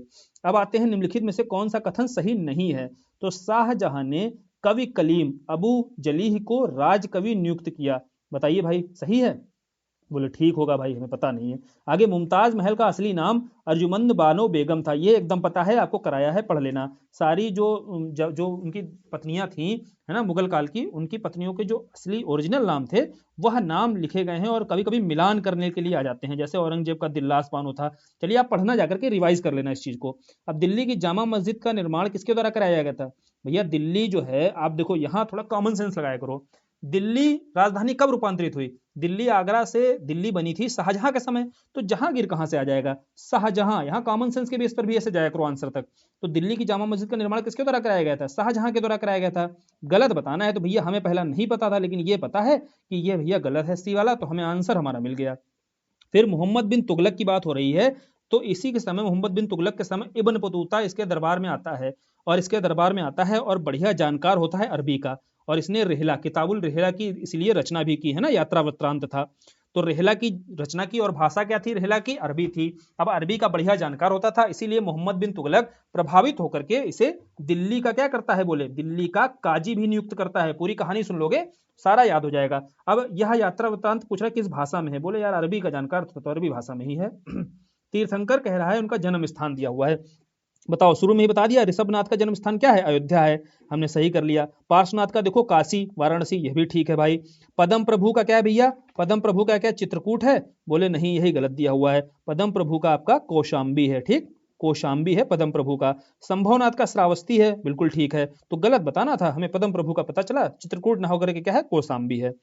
मज्म उल बहरीन, मज्म उल बहरीन पूछ रहा है किसकी रचना है? देखो यह रचना जो है तो दारा सिकोह की है। साथ ही आप जानते हैं जब शाहजहां के पुत्र कौन थे? औरंगजेब, प्रमुख पुत्र जो प्रमुख रूप से जाना जाता है, दारा सिकोह और औरंगजेब, इनके बीच विवाद चला है ना, कुछ लड़ाइयां हुई, सामूगढ़ की लड़ाई हुई, ठीक है, धर्मठ का युद्ध हुआ, कई सारे युद्ध, उत्तराधिकार के युद्ध हमने पढ़े। तो उसी में दारा सिकोह के बारे में जाना जाता है, बहुत विद्वान आदमी था, उपनिषदों का बहुत अच्छा जानकार भी हुआ करता था। क्लियर है? बनना तो भैया चाहता तो शाहजहां यही था कि दारा सिकोह बने, क्योंकि अच्छा विद्वान व्यक्ति था वह, लेकिन औरंगजेब नहीं बनने देना चाहता था, दोनों के बीच विद्रोह चला। अब यहां बात आ रही है मज्म उल बहरीन की रचना पूछ रहा है किसने की? तो यही दारा सिकोह के द्वारा मज्म उल बहरीन की रचना की जाती है। साथ ही जब अनुवाद विभाग में दारा सिकोह को भी नियुक्त किया जाता है। क्लियर? अब दारा सिकोह को जिम्मेदारी क्या दी गई? देखो दारा सिकोह ने किसका अनुवाद किया था? दारा सिकोह ऐसे समझ लीजिएगा, दारा सिकोह ने उपनिषदों का अनुवाद किया था, और उपनिषदों का अनुवाद किया था। आपसे यह पूछा जाता है। दूसरा क्या है? शीर्षक पूछा जाता है। शीर्षक क्या था? सिर ए अकबर शीर्षक था, जो उसने अनुवाद किया फारसी भाषा में उपनिषदों का, उसका शीर्षक क्या रखा? शीर्षक रखा सिर ए अकबर। अकबर इसके कौन थे? अकबर इसके बाबा थे। तो जानता था भैया बाबा भी हमारे कम विद्वान नहीं थे, है ना, जो नीतियां थी उनसे प्रभावित होकर ही उसने सिर अकबर रखा। साथ ही जो अनुवाद विभाग की स्थापना भी किसके द्वारा की गई थी? अकबर के समय ही की गई थी। तो उन्हीं को ट्रिब्यूट देते हुए आप याद रख सकते हो सिर अकबर। और उपनिषदों का अनुवाद किया था दारा सिकोह के द्वारा, क्योंकि जानकार वही बेहतर था। आगे बढ़े, आगे बढ़ते तो औरंगजेब की पुत्री कह रहा है नहीं थी। तो हमें जहां आ रहा पता है भैया ये बहन थी औरंगजेब की, और इसने समर्थन भी किया था उत्तराधिकार के युद्ध में, किसका? औरंगजेब का। तो बस हमें आंसर यहां से मिल गया। बाकी मेहरू निशा और जेबू निशा और जिनतू निशा, ये सारी क्या थी? औरंगजेब की बेटियां थी। आगे बढ़ते हैं तो भैया असत्य कथन चुनना है यहाँ पर। असत्य कथन में क्या है? मुगल सम्राट जहांगीर ने तमाकू के प्रयोग पर निषेध लगाया था। रोक लगाई थी? बिल्कुल लगा दी थी। मुगल प्रशासन में मुहतशिब लोक आचरण का अधिकारी हुआ करता था। ठीक है भाई, यह भी लिखा हुआ है, ध्यान से देखना जाकर के अपने नोट्स में, कि लोक आचरण के अधिकारी को मुहतशिब बोला जाता था। और मुगल शासन में मदद ए मास सैन्य अधिकारियों को दी जाने वाली पेंशन होती थी क्या? नहीं भैया, मदद ए मास क्या होती थी? मदद ए मास जो है विद्वानों को जो कर मुक्त भूमि दी जाती थी, यानी कि विद्वानों को जो भूमि दी जाती थी राजाओं के द्वारा, उससे कर नहीं वसूला जाता था। और यह एक तरीके से मुगलों की कमजोरी भी बन गई। मुगल कमजोर क्यों हो गए? भैया आप जब भूमि दे दोगे, बेसिकली अपना राजस्व देते जा रहे हो किसी को, बदले में कर नहीं ले रहे हो, तो आपका राजस्व, आपका जो व्यवस्था है, शासन है, कमजोर होगा कि नहीं होगा? तो यही एक तरीके से उनके लिए मदद ए मास के रूप में जो ये व्यवस्था चालू की गई थी, यह उनकी कमजोरी बनी थी। तो यह सैन्य अधिकारियों को दी जाने वाली पेंशन नहीं थी, यह विद्वानों को करमुक्त दी जाने वाली भूमि थी। तो यह स्टेटमेंट हो गया आपका गलत। यही तो ढूंढना था, गलत कौन सा है। साथ ही सेना के प्रमुख को मीर बख्शी बोलते ही थे। तो सी इसका देखो हमें आंसर मिल गया। जहांगीर कालीन चित्रकार नहीं था। बताओ, जहांगीर के काल का चित्रकार कौन सा नहीं था? तो यहां ध्यान से सुनो, सैयद अली यहां दिया हुआ है। और सैयद अली जब आपको बताया था, हुमायूं, हुमायूं जब पराजित किया जाता है, हुमायूं शेरशाह सूरी के द्वारा पराजित किया जाता है, भगाया जाता है, भगाकर जब वापस आता है तो दो चित्रकार लेकर आता है। कौन कौन? अब्दुल समद, कौन कौन? अब्दुल समद और सैयद अली। तो अब्दुल समद और सैयद अली किसके समय के चित्रकार थे? बोले ये तो हुमायूं के समय के चित्रकार थे। तो यहाँ कहाँ दे दिया भैया? बाकी जहांगीर के काल को चित्रकला का स्वर्ण युग बोला जाता है। अकार रिजा भी हुए, माधव हुए, मनोहर, ये सब हुए, लेकिन हमें सैयद अली और अब्दुल समद पता है भैया, ये जो है हुमायूं के समय के चित्रकार थे। तो यहाँ हम काट देंगे और आंसर देखो हमें सही लग जाएगा, मिल जाएगा यहाँ से। कंठा भर भरण वाली विलास। अब बताओ यार, कंठ की बात हो रही, गले की, कंठ का मतलब क्या होता है? गले की बात हो रही है। तानसेन को देखो इसीलिए यह उपाधि दी गई थी। और तानसेन जो थे, कौन थे? अकबर के नवरत्न थे, नवरत्नों में से एक थे। तो अकबर के नवरत्न थे, तो उनको उपाधि किसके द्वारा दी जाएगी? अकबर के द्वारा यह उपाधि दी जाएगी, है ना। आगे बढ़े, आगे बताइए भाई, अलाउद्दीन खिलजी के निम्न राज्यों की विजय का सही क्रम, यह क्रम लगाने को भी खूब आता है। अब देखो क्रम लगाने का मैं तरीका बताता हूं यहाँ पर। अलाउद्दीन खिलजी के अभियान जरूर याद रखना, क्योंकि खूब आपसे आते हैं। कैसे? अलाउद्दीन खिलजी ने जब गुजरात के क्षेत्र में अभियान किया, तो सबसे पहले क्या जाएगा? वह गुजरात जाएगा, सबसे किनारे गुजरात स्थित है। गुजरात से होते हुए जब वापस आता है, तो गुजरात से वापस आएगा, बोले गुजरात से वापस आया रण में, रण में आपको कौन मिलेगा भाई, चित्तौड़ मिला। देखो याद रखने का क्रम बता रहा हूं, गुजरात से वापस आया तो रण में उसको कौन मिला भैया, चित्तौड़ मिला, और चित्तौड़ को हरा करके फिर वह मालवा के क्षेत्र पहुंचेगा। मालवा कहाँ है भैया, एमपी में है। और गुजरात से राजस्थान में पहले रण मिलेगा, फिर चित्तौड़गढ़ मिलेगा। और चित्तौड़ वाली कहानी तो सभी को पता होगी, अलाउद्दीन खिलजी जब वापस आता है तो उससे पद्मावत के बारे में पता चलता है ना। और पद्मावत के बारे में जैसे ही पता चलता है भैया, तो वैसे ही फिर चित्तौड़गढ़ के राजा के साथ में उसका युद्ध होता है। क्लियर। तो यह चित्तौड़गढ़ की कहानी पता है आपको। तो गुजरात का अभियान करता है, फिर रण आता है, फिर चित्तौड़ आता है, फिर मालवा आता है ना, फिर आगे आपका मारवाड़ है। क्लियर। तो चलो यह क्रम आपसे लगाने को आता है, और यही देखो दिया होगा क्या है, सबसे पहले आपको गुजरात लाना है। ठीक, गुजरात लाना है, वापसी कर रहा है भैया राजस्थान में, पहले रणथंबोर मिलेगा, रण से रणथंबोर, फिर चित्तौड़, तो 3 के बाद 1, फिर 2, फिर आपका लास्ट में मालवा एमपी आएगा। क्लियर है। 3 1 2 4 कोई मिला हमें, हाँ मिल गया डी। और ऐसे आपको यह अभियान याद रखने हैं, इसके क्रम लगाने को आता है भैया, है इसी सीक्वेंस में याद रखना है। अब आते हैं हस्तक्षेप की नीति किसने अपनाई। तो हस्तक्षेप की जो नीति अपनाने वाला था, खिलजी वंश का संस्थापक था जलाउद्दीन खिलजी। चूंकि यह बहुत ही लिबरल था, शांतिपूर्ण तरीके से शासन करता था, खिलजी वंश का जो संस्थापक हुआ तो वह जलालुद्दीन खिलजी हुआ। ठीक है, आगे बढ़ते हैं, अगला प्रश्न देखते हैं। तो पूछ रहा है कि पुरुष सूक्त का संबंध किससे है। बताओ भाई, पुरुष सूक्त का संबंध तो ऋग्वेद में सभी को पता होगा भैया, ऋग्वेद में जो पुरुष सूक्त है या 10वां मंडल है 10वें मंडल में पुरुष सूक्त के अंतर्गत ही वर्ण व्यवस्था की चर्चा की गई है। क्लियर। तो बार बार आप रटते रहते हो, बहुत आसान क्वेश्चन है ये। अब हम्पी जो है किस वंश की राजधानी थी। बताओ भैया, हम्पी किस वंश की राजधानी होगी। बोले हम्पी कहाँ है, बोले हम्पी कर्नाटक। और कर्नाटक में कौन सा वंश था, विजयनगर। तो विजयनगर की राजधानी हुआ करती थी उस समय हम्पी। तो एंशियंट और मिडाइवल, एंशियंट और मिडाइवल को लेकर के देखिए 125 प्रश्न है। बाकी जो 25 प्रश्न है वह जनवरी की करंट अफेयर है। तो इसके आंसर देखो आपको टिक होके मिल जाएंगे, इसको आप एक नजर मार लेना खाली, क्योंकि यह जनवरी की करंट अफेयर है, बहुत लेस इंपॉर्टेंट है। लास्ट 6 to 7 मंथ की करंट अफेयर ही आपको पढ़ के जानी है। 90-95% आपको वहां से क्वेश्चन मिलेंगे। तो एनर्जी वहीं पर लगाओ ना जहां से आपको क्वेश्चन ज्यादा मिले। वहां एनर्जी क्यों लगानी भी है, जहां से क्वेश्चन एक मिल जाए तो मिल जाए, नहीं मिला तो नहीं मिला, राम भरोसे रहता है। तो वो चीजें मत पढ़ना ज्यादा फोकस करके। तो इसीलिए 125 जो प्रश्न थे आपके, वह प्राचीन भारत प्लस मध्यकालीन भारत को लेकर के थे, वो सारे डिस्कस कर दिए गए। अब बताना यार, ये जो डिस्कशन किया गया है यह आपके लिए बेनिफिशियल है कि नहीं है। क्योंकि आप जब कमेंट बॉक्स में यह चीजें बताओगे ना, तभी आगे कंटिन्यू रखी जाएंगी, चीजें रखी जाए, है ना। फिर ऐसे मेहनत क्यों की जाए अगर आपको फायदा नहीं हो रहा है। अगर फायदा हो रहा है तो आप कमेंट बॉक्स में बताना। और ये फेस कैम पर जैसे चीजें करने से क्या बेनिफिट है, या उसी तरीके से किया जाए, क्योंकि ये पहला एक्सपीरियंस ही मेरा, हो सकता है मुझे लगा कि कांटेक्ट, आई कांटेक्ट वगैरह रहने से चीजें थोड़ा सा ज्यादा सा इफेक्टिव हो जाती हैं, और शायद थोड़ा ज्यादा आपको क्लास भी ऐसा होता है ना, कि जैसे आपके सामने अगर पढ़ाने वाला इंसान रहता है तो चीजें ज्यादा समझ में आती हैं। तो उस बेस पर ही यह स्टार्ट किया गया था।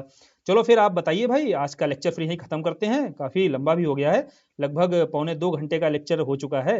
तो आप एंशिएंट और मिडाइवल का हमने आज टेस्ट कंप्लीट कर लिया। और बताना यह डिस्कशन जो है, यह जिस ऑब्जेक्टिव के साथ शुरू किया गया था, वह ऑब्जेक्टिव फुलफिल हो पा रहा है या नहीं हो पा रहा है। ठीक, बताना कमेंट बॉक्स में, आप सारे कमेंट जरूर करना। और नहीं करोगे तो फिर अगला वीडियो नहीं बनाऊंगा। ठीक है, चलो फिर आज वीडियो यही खत्म करते हैं। अगला क्या है टारगेट आपका, अगला आधुनिक भारत का इतिहास है, वो आपको टेलीग्राम चैनल पर मिल जाएगा, डिस्क्रिप्शन पे देखो लिंक दी होगी, वहां से जाना है और वहां आपको देख लेना है। डेली टारगेट दे दिए जाते हैं, और वह टारगेट के आधार पर आपको पढ़ना होता है, पढ़ना आपको है, फिर डिस्कशन यहाँ करा दिया जाएगा आपको। क्लियर। चलो फिर वीडियो आज ही खत्म करते हैं, आज के लिए धन्यवाद।